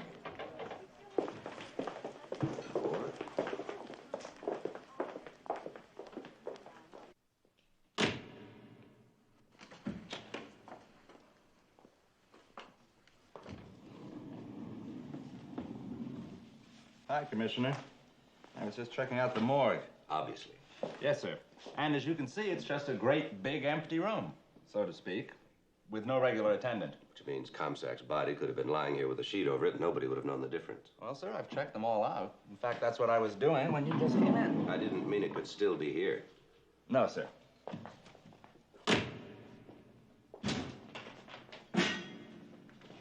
Still working on the case of the missing corpse, Sergeant? This is the orderly who was in the corridor yesterday, sir.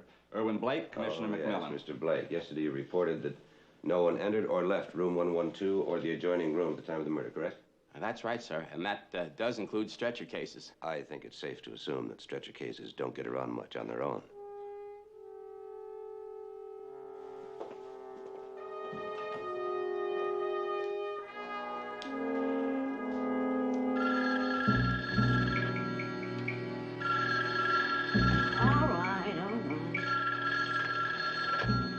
Hello?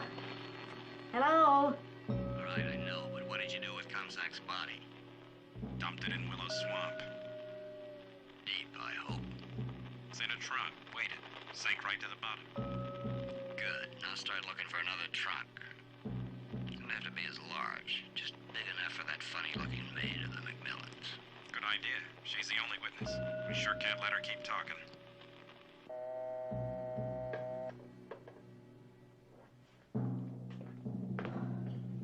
Mildred, did you get that? What? What's wrong? Mrs. McMillan, you should have heard what they were saying about me. You mean there was more than one person on the phone? Yeah, two. They were talking to each other about me. I got in on it by accident, crossed wires or something. But, Mrs. McMillan, they're coming to get me with a trunk. I mean, in my size, petite.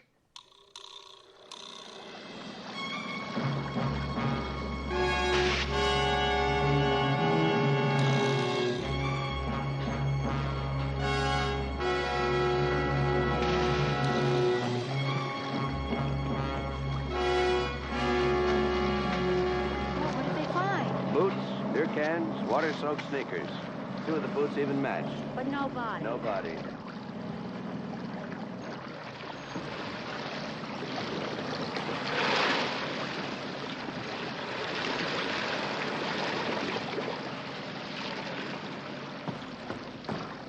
They found a trunk, sir.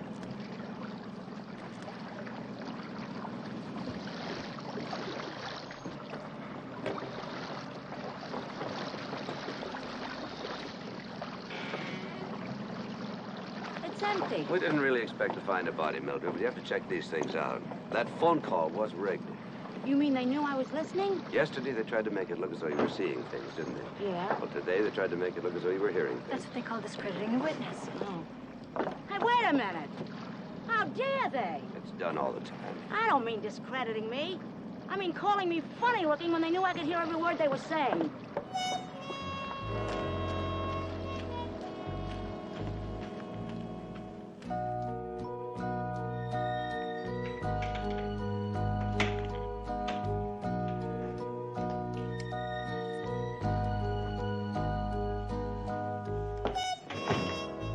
Well, folks, how about a nightcap all round? If you have another nightcap, Mildred, you won't have a head to wear it on. Mildred, why don't you just go to bed? You've had a pretty rough day. Yeah. Okay, but not until I turn down your beds. Don't bother, Mildred. It's no bother, Commissioner, and I've never missed an evening. And so far, we've all gotten along perfectly. This is not the night to start changing things.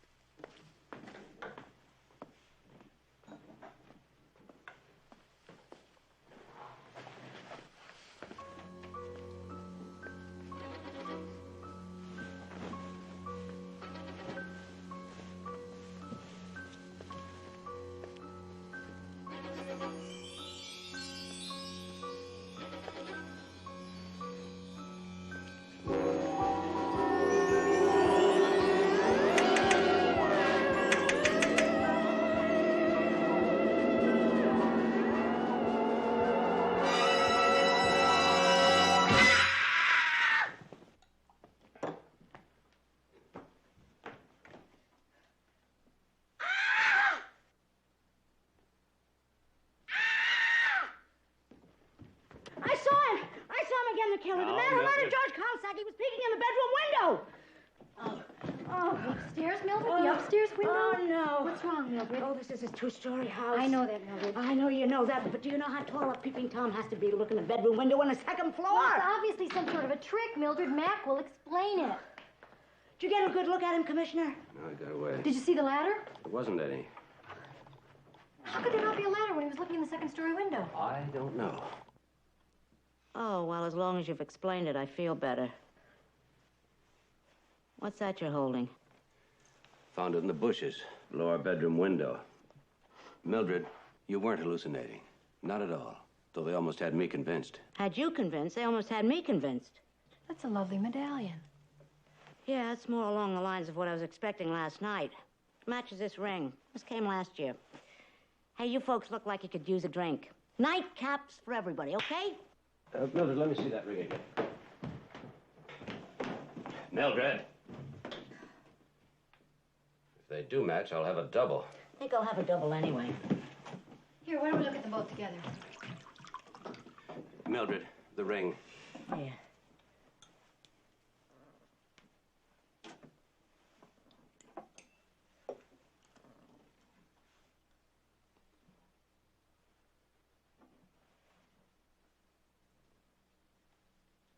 Thank you, Mildred.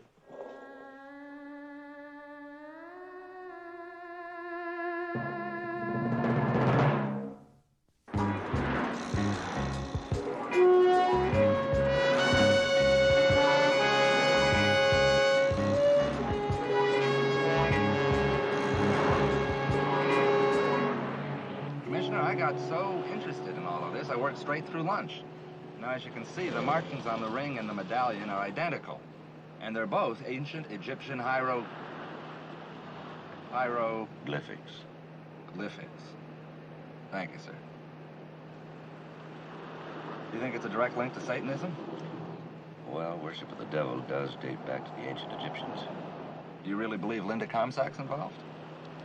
She was wearing a medallion like this.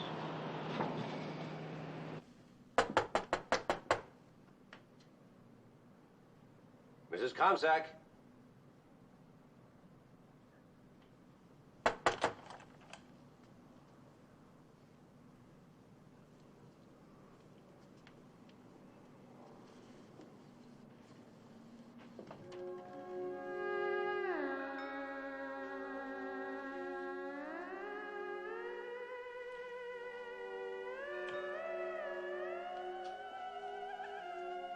Linda?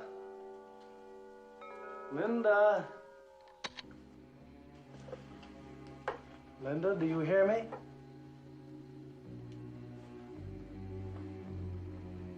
Linda, you are in the city of London, and the year is 1728. Why do they keep pushing me? Stop shoving.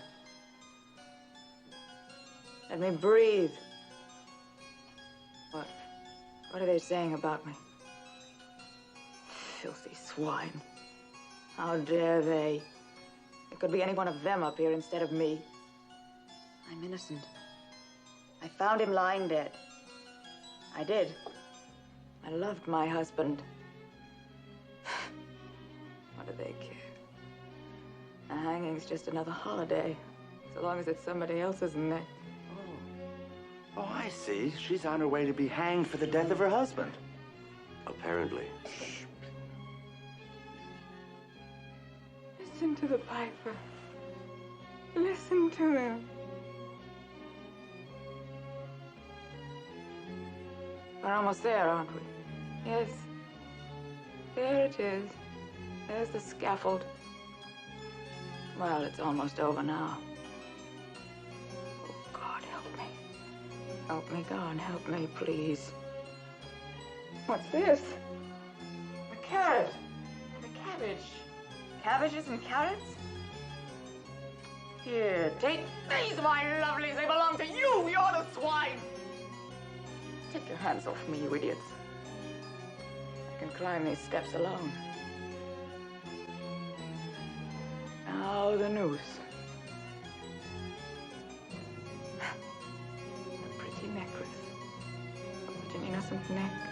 All right, bring her up. As God is my witness. Let her finish. Door.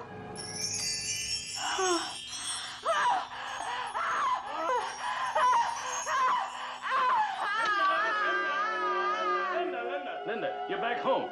You're back home, Linda. Linda? You do this often?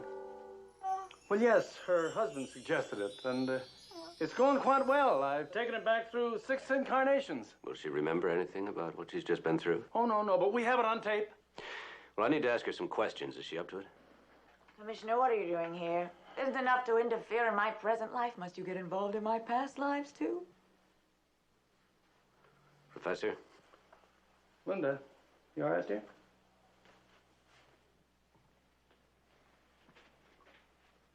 I need to talk to you in my office this afternoon, Professor. Sergeant Enright will set the time. Me? Why me? Because you're the foremost authority on Satanism in this part of the world. Well, I'm quite surprised. I mean, the police commissioner being interested in Satanism, it's quite an honor. Yes. Until later. That's amazing. Truly is amazing. Tell me, when did you first find that you were interested in the occult?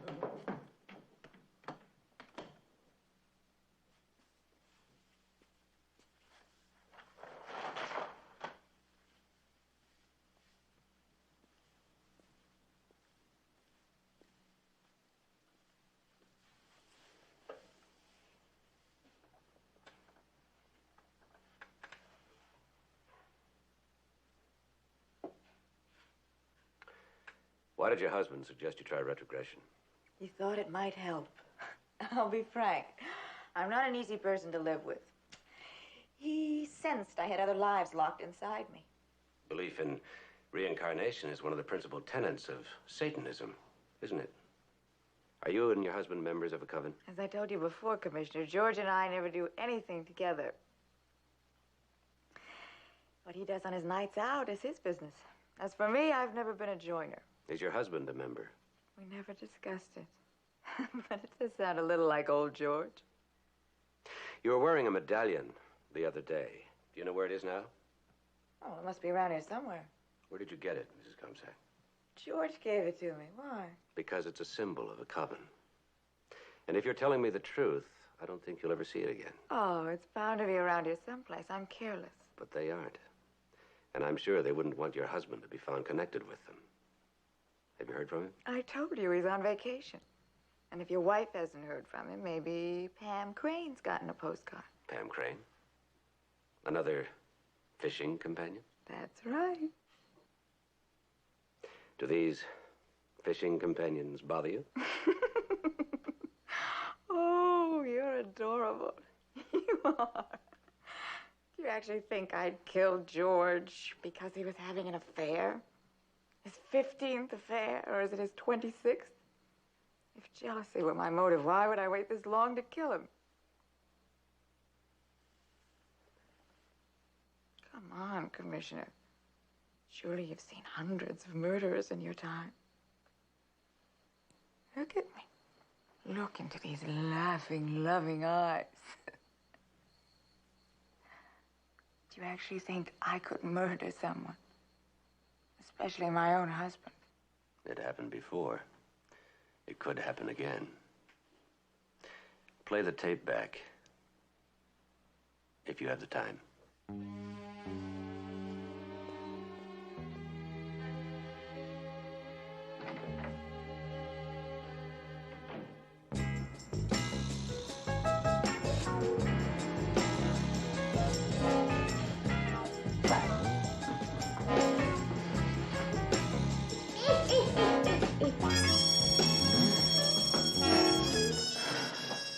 Mildred, that's not what I think it is. Well, Halloween comes but once a year, Mrs. McMillan. After all you've been through. Yeah, I know. 2 peeks at a killer and a probable attempt at my own life at any moment. What's that? I may hate it, but I have to face it. In this neighborhood, I am Halloween. All year long. Mildred, you just didn't want to let the kids down. You've got the biggest heart in the neighborhood. And the best legs. Yeah. How about your diet? What about it? That's right, what about it? Listen, is the commissioner really going to solve this? He's trying, Mildred. Just don't tell him about the ice cream. Yeah, right, gotcha. trying. Trying is not solving. And like it or not, Mrs. Crane, you are deeply involved in it. Frankly, I don't believe there was a murder. Some mix-up, perhaps. Perhaps the mix-up was between you and George Comsack. And what's that supposed to mean? I was just talking with his wife. Have you bothered asking her how she's been spending her time? At least George and I have kept our friendship behind closed doors. Nurse Comsack and Dr. Bleeker seem to have a penchant for carrying on in corridors. And to pursue the matter further, if George was murdered here, it obviously had to be arranged by someone with enough influence to make bodies disappear. An important doctor, perhaps? I'm sorry to disappoint you, Commissioner. But my argument in the corridor with Nurse Comsack was hardly a lover's quarrel. It had something to do with carelessness on her husband's part in filling a prescription. And frankly, I don't understand why any of this should concern you. Dr. Bleeker, 2 days ago, a man telephoned my wife and told her she was in great danger. He then, at the very least, disappeared. We now have a witness who swears she saw him murdered in this very hospital. Now, when I find out why he was murdered, or at least why he's missing, then I'll know why my wife is in great danger, and that's why all of this concerns me. Now, if you'll excuse me, I've got to go to the devil. As a matter of fact, belief in the supernatural has existed since the beginning of recorded history. Horned creatures have been found painted on the walls of some of our most primitive caves, which shows that the worship of the devil was man's first religion. And it's been like that from time to time, one form or another, right down to today. You'd be surprised at the number of covens that exist right here in San Francisco. Mac? Oh, Professor asked my wife to join us. Professor Zagmeyer.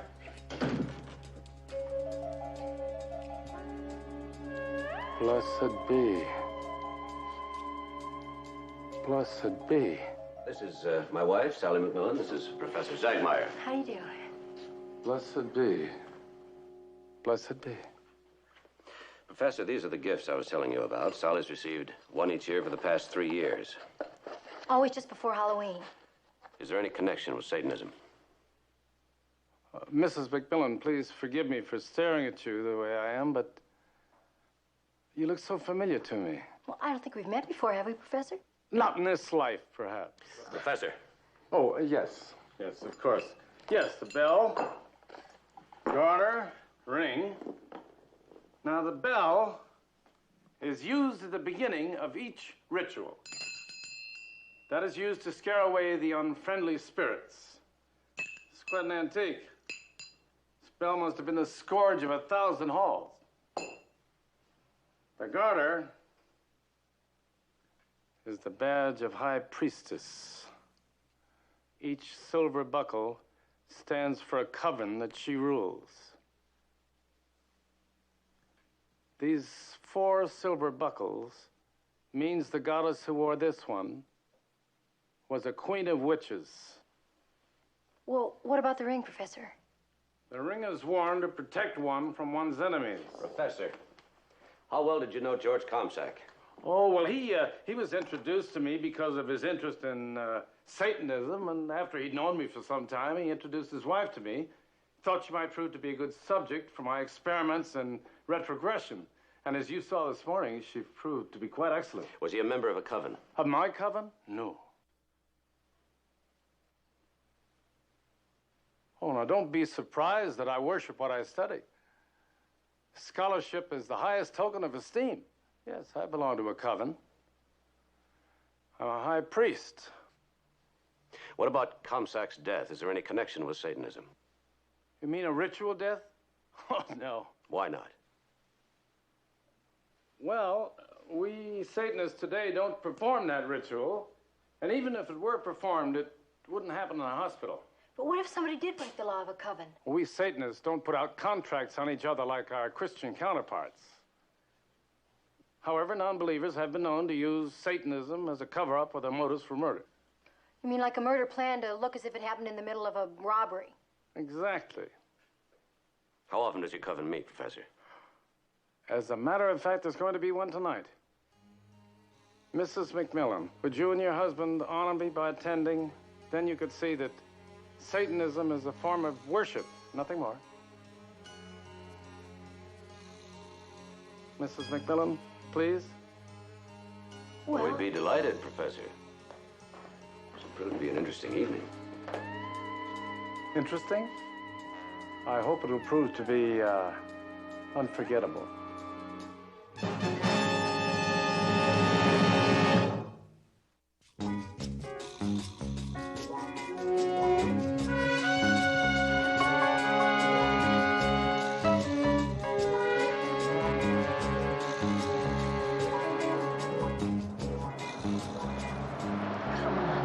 level with a pal. It's all a put-on, right? It is not a put-on. Well, it is not a camera. According to Simpson, it is a camera.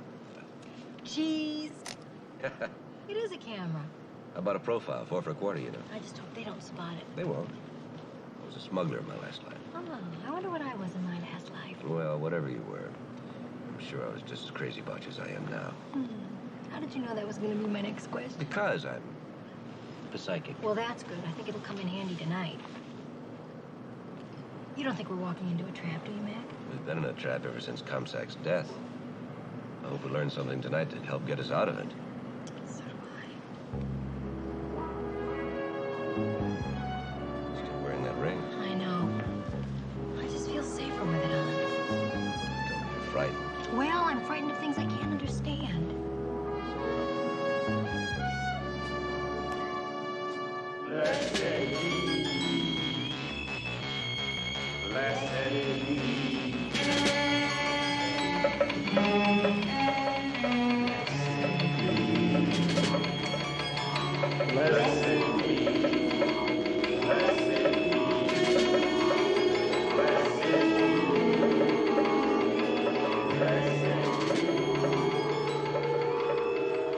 After all this, Halloween should be quite a come-down.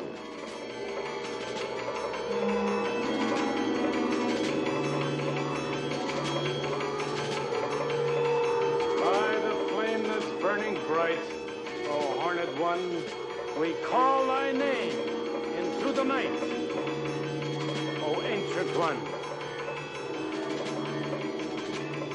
Come to where the round of dance is trod, horn and hoof of goat-foot God.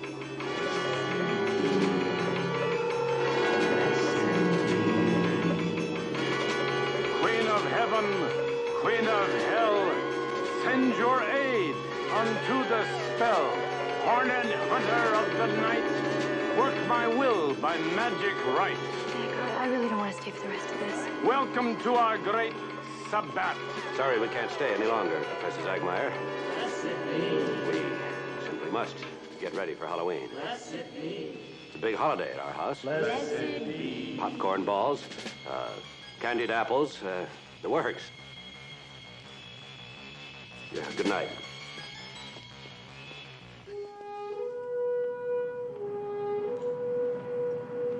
You know, Mac, they were saying exactly the same thing that Zagmeyer said when he met me today. Yeah, I noticed. Blessed be, blessed Now, be. why would they say that? I don't know. I think it every time I see you. You never say it. I just said it. What about those masks? Why would they wear those? Same reason anybody wears a mask. Hide their identity. That could be it. What? Mildred said the murderer was some kind of a monster. Of course he was wearing a mask. Later, he put it on a pole and put it up by our second-story window. That's how he got away so fast. Wonder where they get those masks. I don't know. Wonder where they got that ghost head. Oh. Sam Burke has a goat's head just like that in his den. He showed it to my mother and me once. And the case he was trying when he was disbarred. That's right. It was that man with a weird name. He was being accused of murder. What was his name? Garu, Stefan Garu. That's right. And he was a Satanist.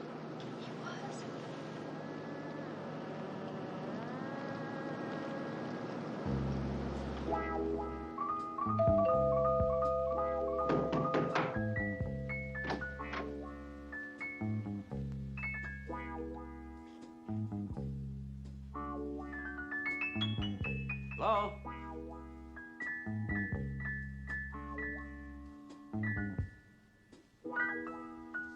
Sam? Sam? Happy Halloween, Fred. A little early, Sam. And where did you get that mask? Just calm down, Mac. This is my house. I have the right to celebrate the holiday any way I choose. Well, why did you choose that mask, Sam? Why not? Remind you of somebody you know? You know as well as we do that's a mask that Comstock's killer wore. Yeah, but I had to think fast. At least give me credit for that. I didn't even know you were going to drop by until I saw you get out of the car. Of course, I had to have something special to mark the occasion. Would you like some wine? Yes, please. It's been a long time since the two of you have come calling. See if my memory serves me. The last time the two of you were here for dinner, I was a prominent lawyer, complete with wife. Beautiful wife. You remember Stella, don't you? I remember Stella. I saw Stella the other day, Sam. She's fine. And happy. She still loves you a lot. Well, so much for the past. We're not here to talk about the past, Sam. Well then, Mac, I guess that just leaves us at a standstill, since I never even think about the future. I'd like to take a look at your den. Do you mind? Of course not. I don't have any secrets from you. You, let them all out to the public, remember?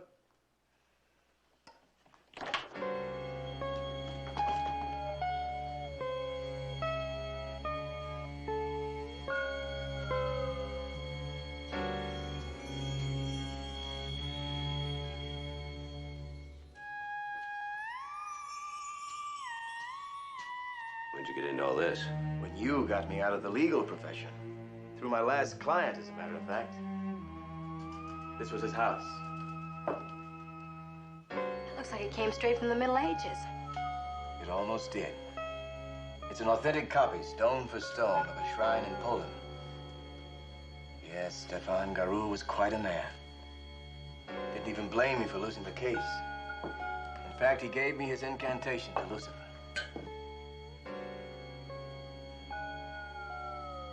Satan, we defy your majestic evil. Sam, what do you know about Comstock's connection with Satanism? I'm afraid I'm just an amateur at all this, Mac. Oh, I find it amusing, but I never take it seriously.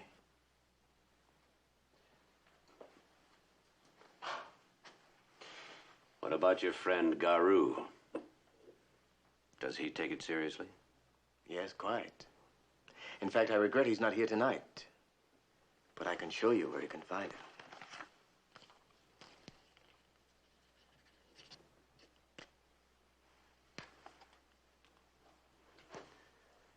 This is a cemetery.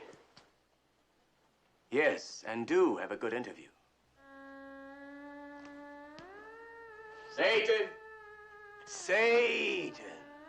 Burn me in damnation for my sin.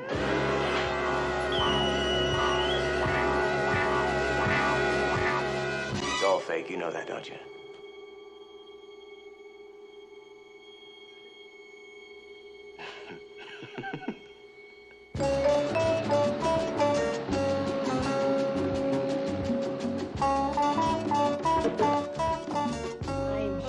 Fail to notice how my little camera really came through for you, Commissioner.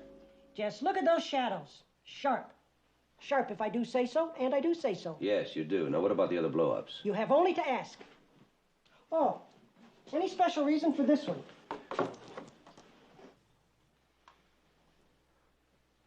Oh, well, that's just a little cheesecake. Simpson, is this the only blow-up you made from all that film sent to Mrs. McMillan? I chose the best shot. Saves time, saves money. In fact, some people call me One-Shot Simpson.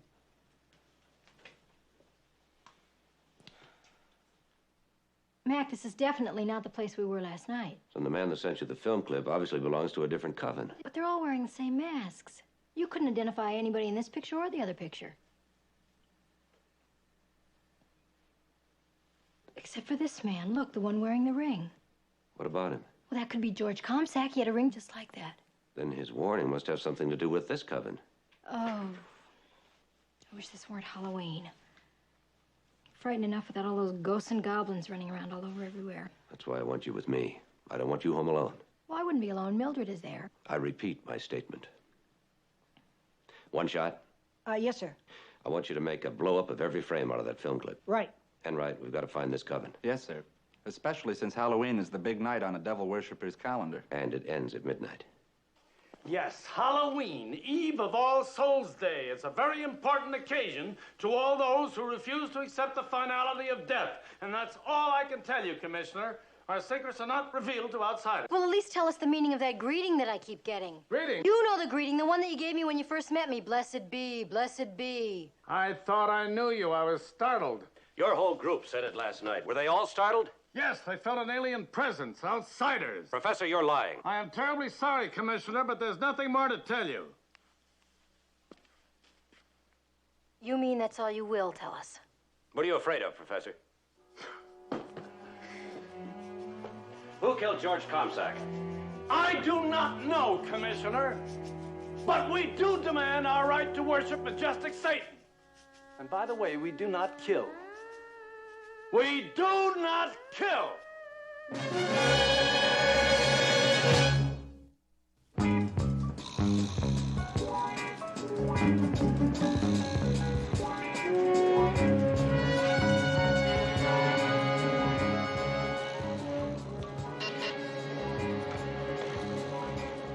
McMillan. Commissioner, I found Burke's secretary at home, but she says he didn't come to the office today, and she doesn't know where he can be reached. Well, keep looking till you find him. I want to talk to him tonight. Yes, sir. I'll put out an APB on him. Right. Ooh, I don't know why I get the feeling there's more ghosts out this year than last year. We'll be home soon.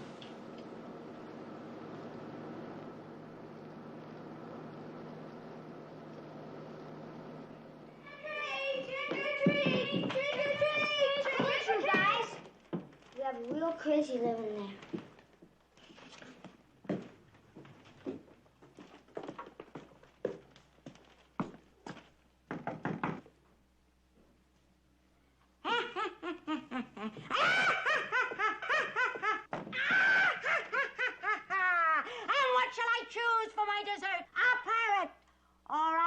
Kitten, would you like to come and live with me, my pretty? No. Oh, well, then I think I'll choose a nice, juicy goblin. Okay, Mildred, cut the corn and bring out the donuts, all right? Boy, you guys are real spoil sports, aren't you? Here. All right, some fun, those kids.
flake.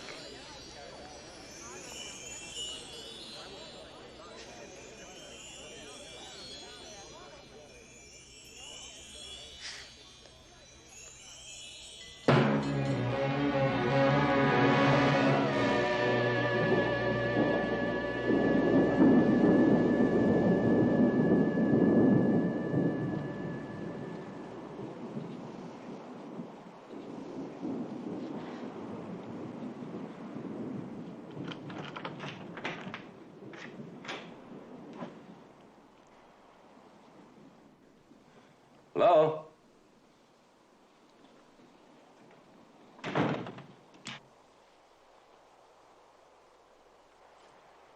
Sally?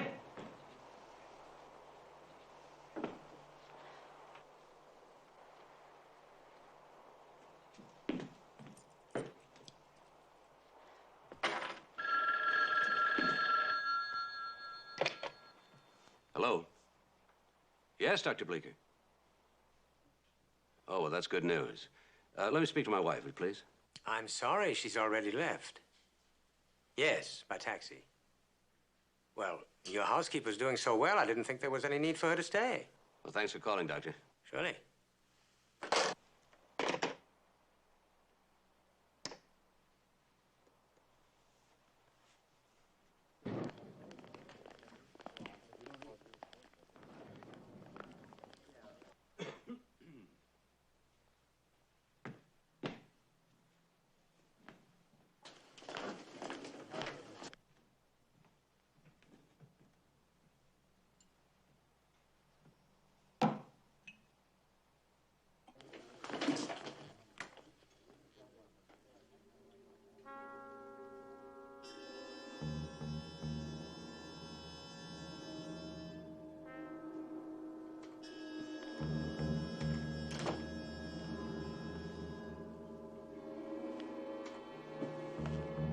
She hasn't even moved, Doctor. Oh, she suffered a mild concussion. She needs some rest. She'll be fine by tomorrow. Why don't you let me drive you home now? Oh, no, I can't leave. Oh, we'll take good care of her, don't worry. I don't want to leave her alone. Please let me stay, Doctor. Now, look. You better get some rest, too. You've been under a very severe strain. Here, I give you a couple of pills. Oh, no, I'm fine. Oh, nothing heavy, just something to calm you down. But I don't take sedatives. Oh, I wouldn't call these sedatives. More like a glass of warm milk. Come on now. Doctor knows best. All right.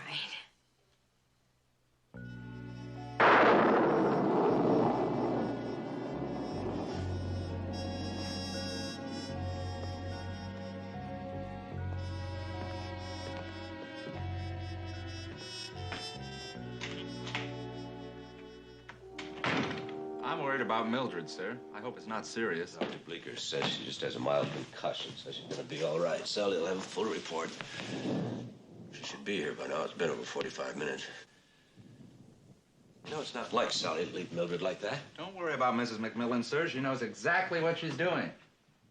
Hey! In all this excitement, I almost forgot why I came here. What? I located Comsack's body. Where? In a funeral parlor. How'd you find that out?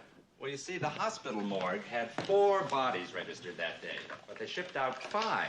So I just kept on checking until I located the extra one, complete with fake papers. This is Commissioner McMillan. I want you to check all the cab companies and see if Mrs. McMillan left Century Hospital within the last 45 minutes. Mrs. Comsack made a positive identification, sir. Good work, Sergeant. I'll wait. Well, it's all in the line of duty, sir. And we finally located Burke. He'll be at home tonight if you want to talk to him. Thank you. I said I'll wait.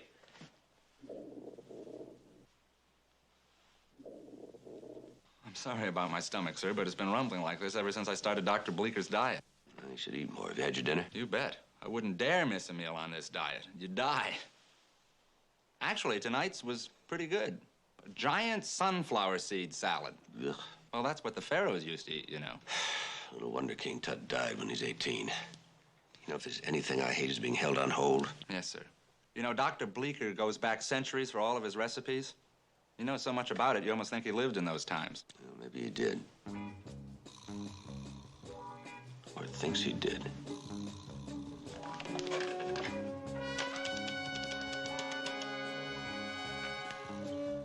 Century Hospital? This is Commissioner McMillan. I'd like to speak to my wife, please. Oh, she's already left. Then let me speak to Dr. Bleeker. Oh, he has.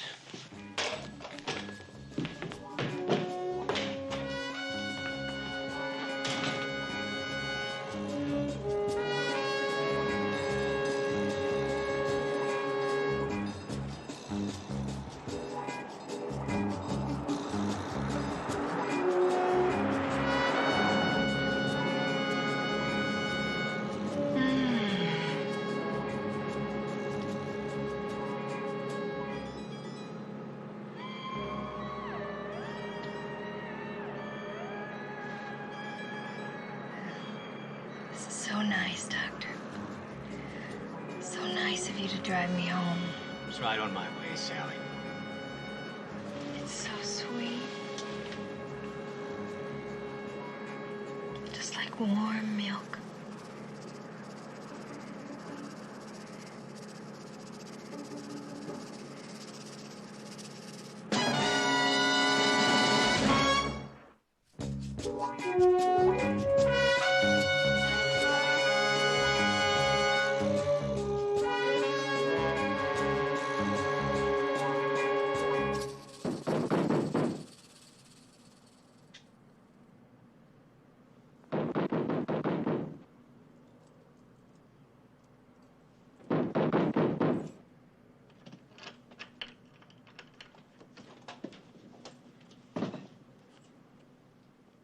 Bleeker?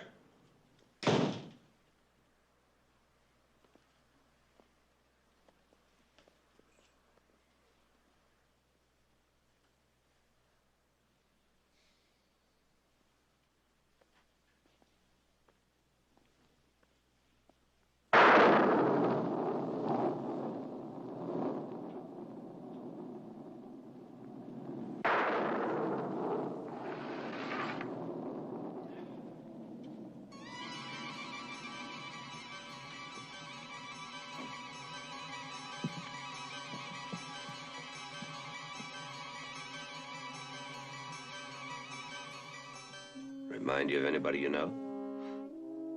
I could swear it was Mrs. McMillan. Yeah.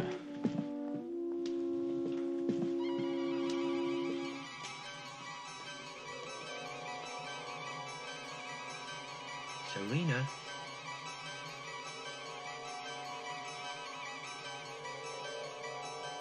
Serena? Serena?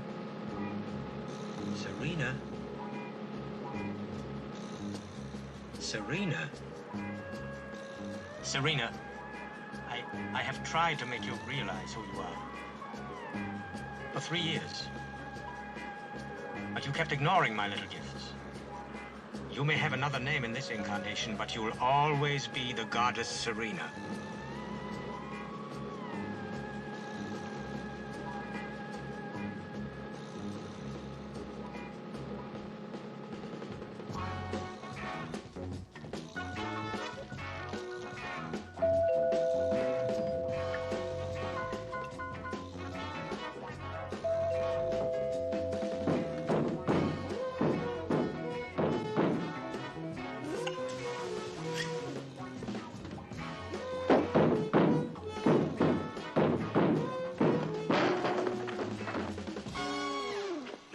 Sally. Where? Where does their coven meet?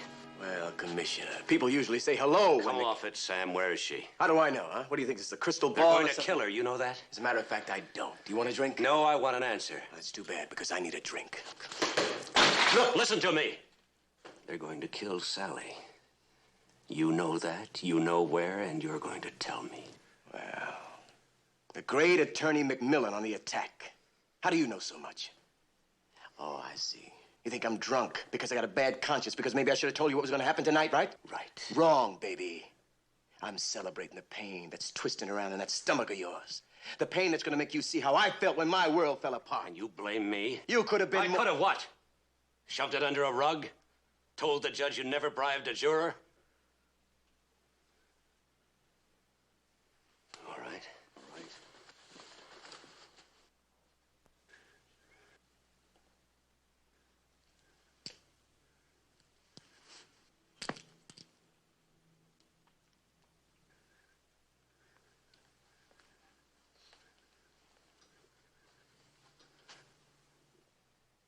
shoot. But at least have the guts to kill me, not Sally. And after you've killed me, have the decency to tell him where they've taken her.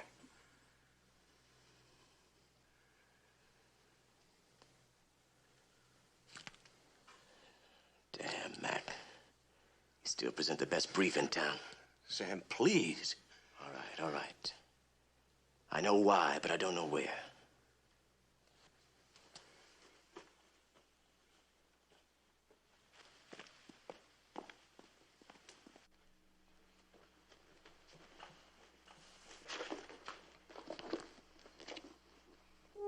The goddess Serena? 14th century? They believe the body of Serena has been invaded by an alien spirit who wants to take over the cult. The high priest feels he must kill her at midnight. It's the only way the cult can survive. But you don't know where? Well, then how do you know all this? I move in the circles of hell. They're the only ones left open to me. Is this their shrine? The one they used in the 14th century, right? But Stefan Garou had it copied stone for stone, didn't he? This shrine's right here in San Francisco.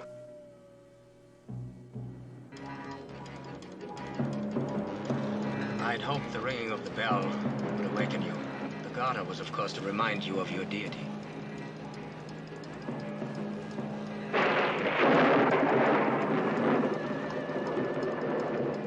Where are we going? Where are you taking me? To your shrine. Your followers are waiting. What do they want? To return you to the dead, where you belong, and leave us our cult. You had Mildred hurt, so that I'd have to come to the hospital tonight. The survival of the cult depends on its high priest, my dear.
It's 7 minutes, Sergeant. 7 minutes until midnight. Well, we'll make it, sir.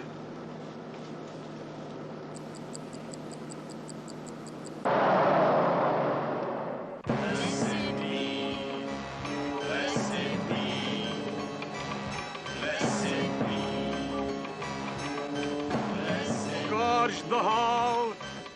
Let our enemies depart. Banish all alien spirits from our midst. We offer unto you, O Horned One, our beloved, sleeping goddess Serena.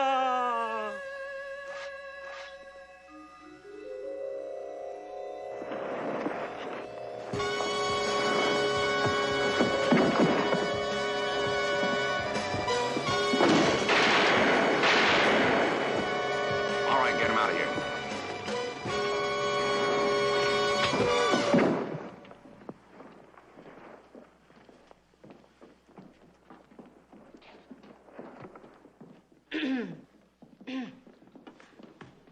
Oh, hi there. Oh, What took you so long? I didn't know I was looking for a goddess. I was just looking for my wife. Well, believe me, that's all you've got. Like my hair? Thought I told you to stay in the house.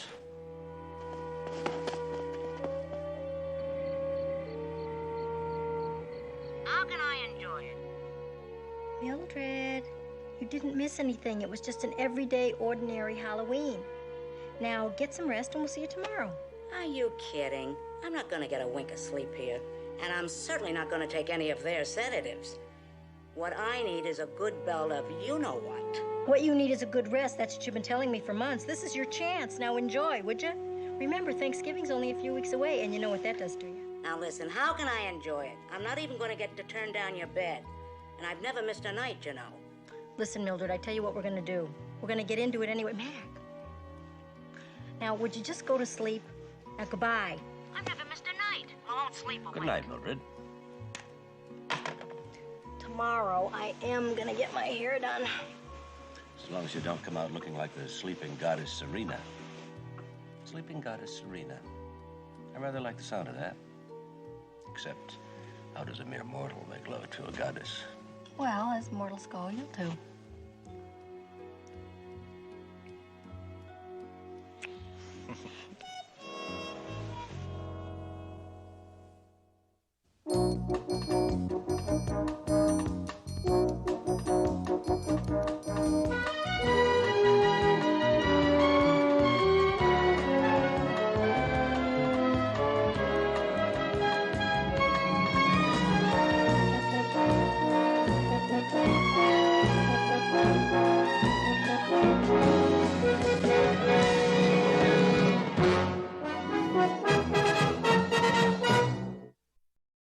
আব্বা আম্মা যদি তোর ছোটকালে জানতো তোর হাইটের লগে তোর গাদামির হাইটটা একটু বাড়বো, তাহলে নিজ দিয়ে এমনিতেই 6 ইঞ্চি কেটে দিত, তোর আর গাদামি বাড়তো। শুন, আব্বা আম্মা যা বলে তা কর, বিয়েটা কর, আর আমার রাস্তাটা একটু ক্লিয়ারটা কর। ও, আমি তোমার পথের কাটা না? তোরা কেউ চাস না যে আমি পড়াশোনা করে এই নিজের পায়ে দাঁড়াই? তুই তো নিজের পায়ে দাঁড়াস নাই, তুই তো আমার কাঁধের উপর ভর করে দাঁড়াই আসছিস। এই, আসো।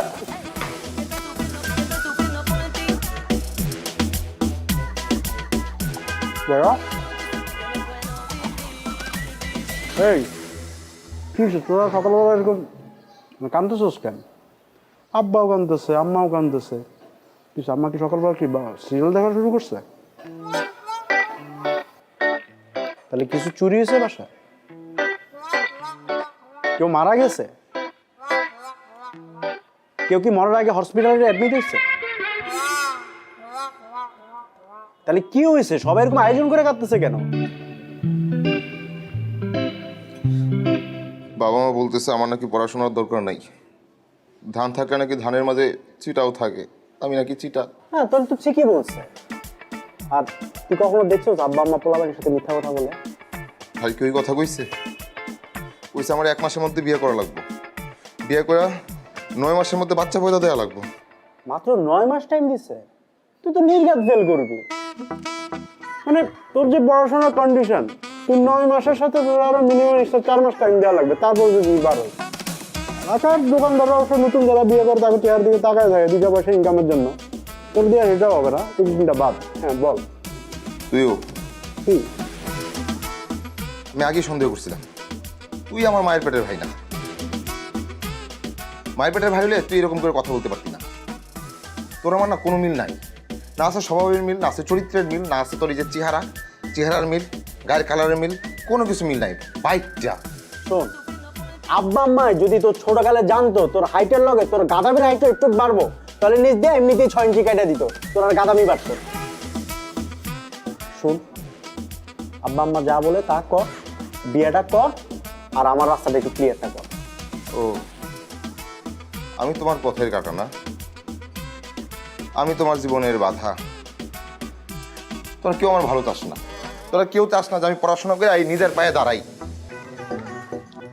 তুই তো নিজের পায়ে দাঁড়াস নাই, তুই তো আমার কাঁধের উপর ভর করে দাঁড়ায় আসছিস। শোন, আমি তোর ছোট হিসেবে চাই তুই আব্বা আম্মার কথাটা শোন, তুই একটা মাসের মধ্যে বিয়েটা কর, আমি কবজি ডুবায়া তোর বিয়ার কাচ্চি খাবো, বুঝছস? এই, আসো।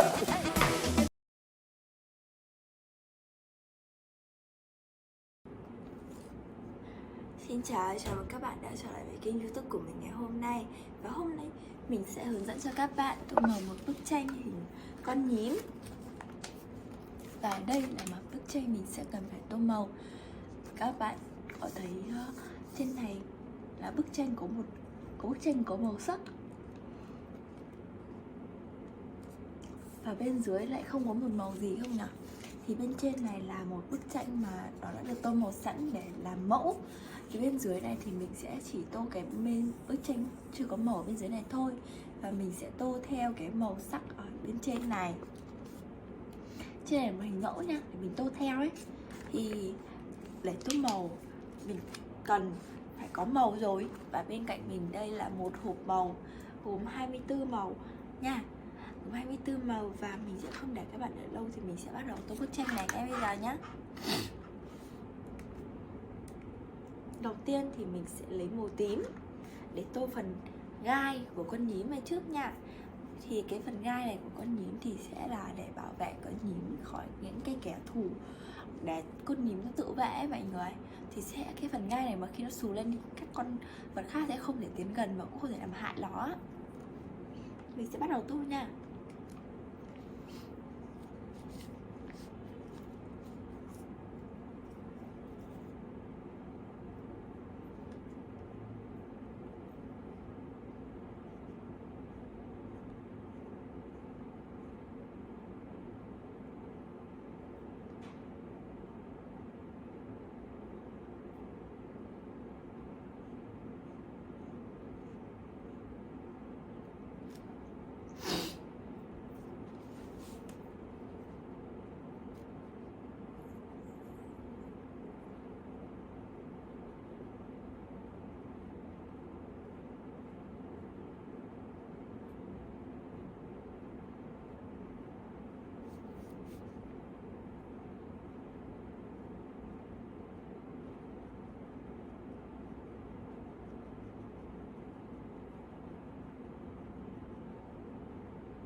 là sao vậy men? Vừa chú Quảng bảo là bắt em có bên drive vào xong ấy. Ý là bây giờ em có bên em chú ấy vào máy có bên drive vào xong tối chị có vào máy ấy. Em bảo là chị đang ở gần đấy. Ý em nói thế. Thế bây giờ chị nhắn Zalo chị bảo là con đang ăn sinh nhật bạn gần đây thì tầm tối con mang lại mày sang cóp nhớ và thế. Nhắn Zalo ấy. Hỏi xem nào.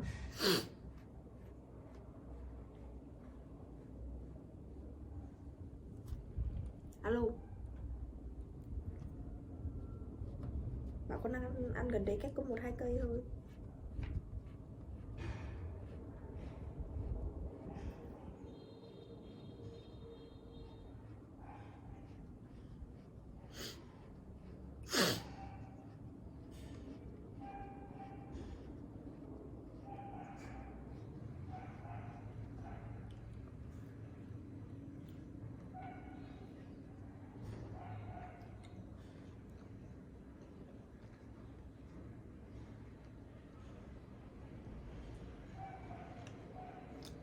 Nhắn Zalo chưa? Tìm thấy số Zalo không?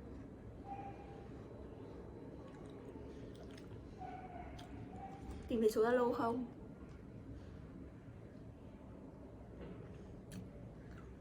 Cứ là gì?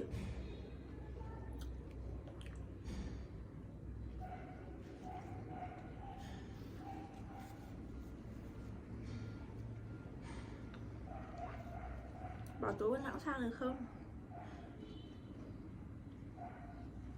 Không có cơm chuối đợi. Con đang ở gần nhưng mà tối mới sang được.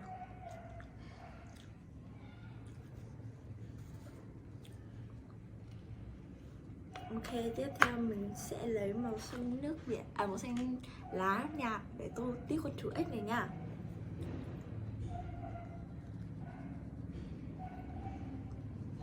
Cái gì đang nha quả. Nha nho à. Thế á? Tôi chẳng nghe gì. Tại em đưa cho nghe.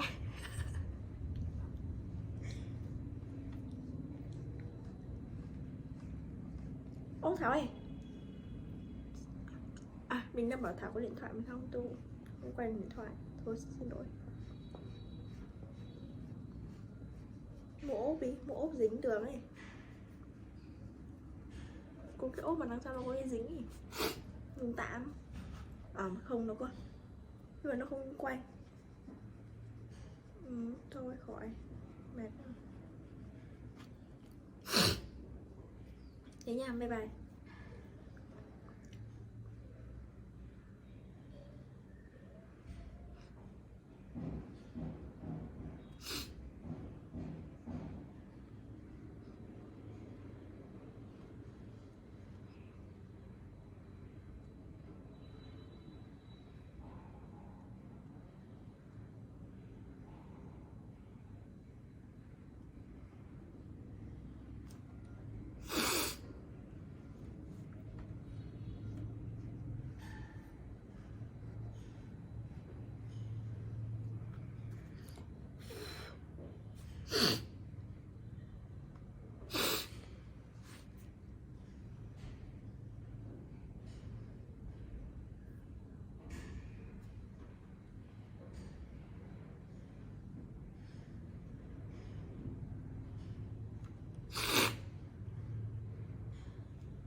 ও তুমি ডরাইছেন? ডরাবো কেন? মাগের এরকম আটকা মায়া মনের সামনে চলে আসলে তো একটু চিন্তা লাগেই। আর কালকে আবার তোমার মামার সাথে চ্যালেঞ্জ। বইলা আইসো শেষবার মতো চুল দাঁড়িয়ে আশ্রয় আসতে। শুনেন, কালকের খেলায় আপনি হারবেন। বাবা, কনফিডেন্স দেখছো মেয়ে? যদি না হারছেন তাহলে কিন্তু বললাম এটা দিয়ে আমি আমার হাতে আপনার নাম লিখুন। মানে তো তখনই বুঝবেন যখন এটার দায় আপনার উপর পড়ব। সরেন। আরে ভাই, নাম লিখবা মানে? কি মুসিবতে বললাম, জিততে না পারে এখন 2 নাম্বারই।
এটা কি করলি তুই মামা বলতো? শেষ পর্যন্ত ওই হাবলু মামার কাছে। সরি বলছি তো, মিস্টেক হয়েছে। আর এটা খেলা না, খেলাতে হার জিত থাকি। এই কথা তুই বলতেছিস? 3 বারের চ্যাম্পিয়ন নিলয় বলতেছে এই কথা, শেষ পর্যন্ত খেলায় হার জিত থাকেই। হ্যাঁ বলতেছি, এবার হয় না আগামী বার হইব। আর শোন, আমাদের না বয়স বেশি হয়ে গেছে, ঠিক আছে? এখন এটা জুনিয়রদের করা কাম, আমরা অনেক সিনিয়র হয়ে গেছি। এই দাঁড়া জুনিয়র? হ্যাঁ, কোন অ্যাঙ্গেল ওই হাবলু মামার তো জুনিয়র মনে হইলো কত দেখি? এই কথা শোনার পরে ওই হাবলু মামা সানফ্লাওয়ার তেল মাইরা ঠিক ঠিক করে হাসবো। তুই এমন একটা কাজ করছিস মামা, এলাকায় মুখ দেখানোর মতো অবস্থা থাকবে না। টাকা দিতেছি, একটা কাজ কর, বোরকা কিনা পিন্দা ঘুরতে থাক, ঠিক আছে? এলাকায় মুখ দেখাইতে হইব না। দাঁড়া, আমার মনে হইতেছে কেউ তোরে তাবিজ করছে।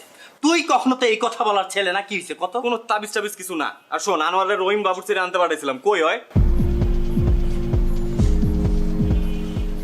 ভাই আসসালামু আলাইকুম ভাই। ওয়ালাইকুম আসসালাম। আনোয়ার কই? ভাই পাঠায় কই জানি গেল গা ভাই? কামটা কি হলো ভাই? কালকে গেমটা এটা গেলেন? আবার হইছে, কাজের কথা আসি। লাইলির পার্টিতে কাচ্চি করে দিব। না ভাই পারুম না, মাফ করে দেন ভাই। আপনার লেগে আমার জানা হাজির, ওই মেয়ের লেগে আমি ভাই কাচ্চি বাচ্চি রাঁধতে পারবো না ভাই।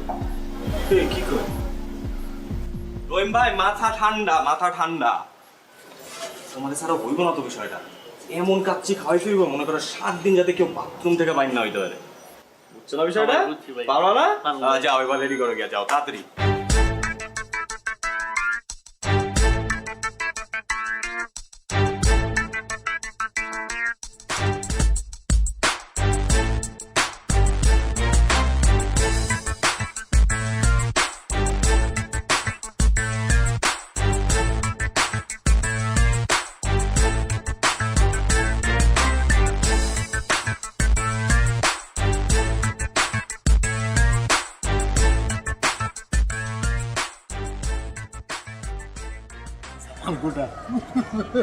একটু বড় খবর হইব।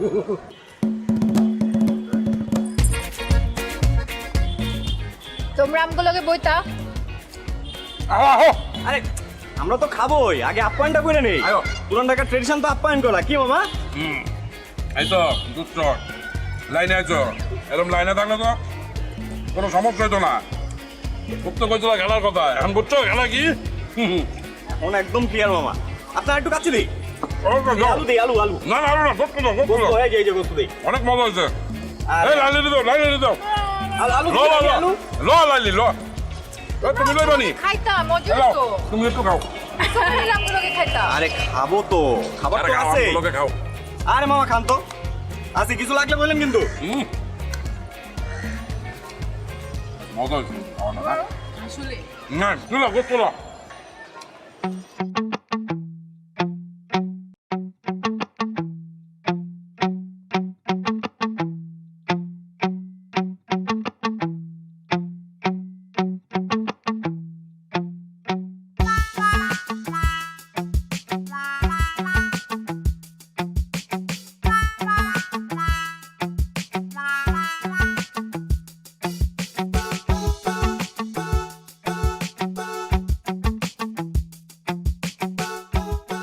এইবার লইয়া কয়বার হয়েছে? ভাই 5 বার। তোমার এত করে কইছি যে একটু কম কম খাও, মাংনা খাওন পাইলে হুদাই হাম করে খাও। দুলা ভাই আমি তো মাগনা খাওন খাই ভাই, আমরা তো বাজেতে জিতছি আর আমি তো পরিমাণ মতোই খাইছি। বিশ্বাস করেন দুলা ভাই, আমি নিশ্চিত ওরা খাওয়ানোর মধ্যে কিছু মিশাইছে। লাইলিও তো পরিমাণ মতো খাইছে, ওরা তো পেট নামছে শুনছি। হ্যাঁ, মানুষের খায় কাম নাই, তোমার খাওয়ানোর লোকে কিছু মিলাইছে।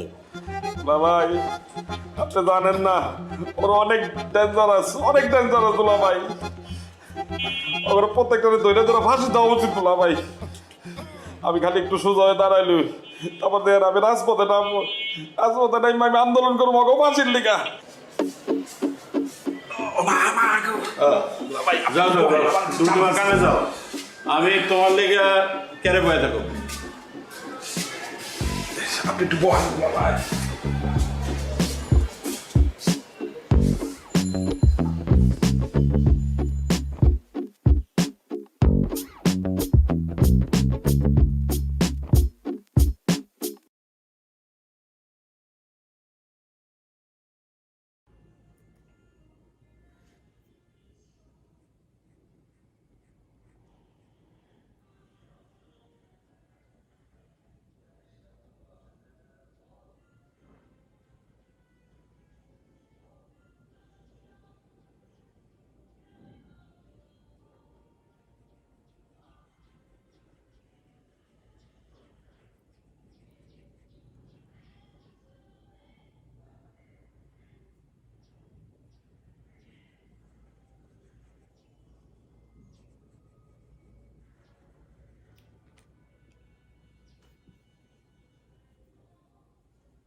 Mình sẽ dùng cả màu vàng để tô phần bụng của chú sóc này nữa nha.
chú Quảng hả?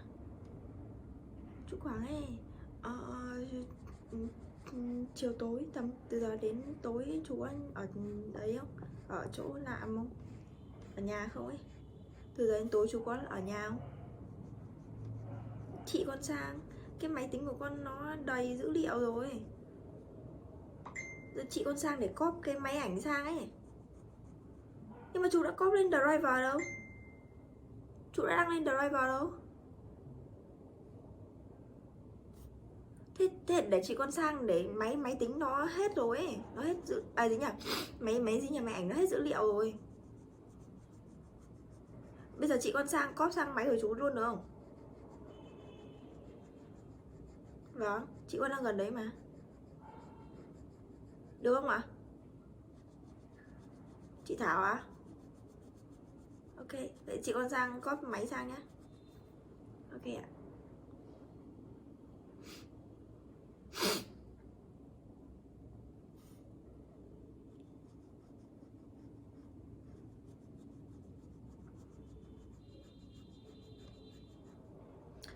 Ê, em vừa bảo là chị đang ở gần đấy ấy. Thì chị cứ sang đi nhá, xong rồi đến chị ghi là tí em gửi cho chung cư U Siêu. Thì chị đến đấy chị bảo là máy tính của em nó bị hết dung lượng rồi ấy. Mà chưa cóp lên driver lên là chị đang tiện đấy, chị sang đấy cóp luôn nhá. Tại vì máy ảnh của chị cũng hết đấy.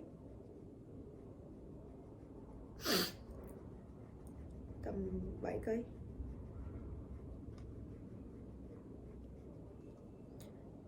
Chắc cái kia, mai cái kia. Cứ sang coi.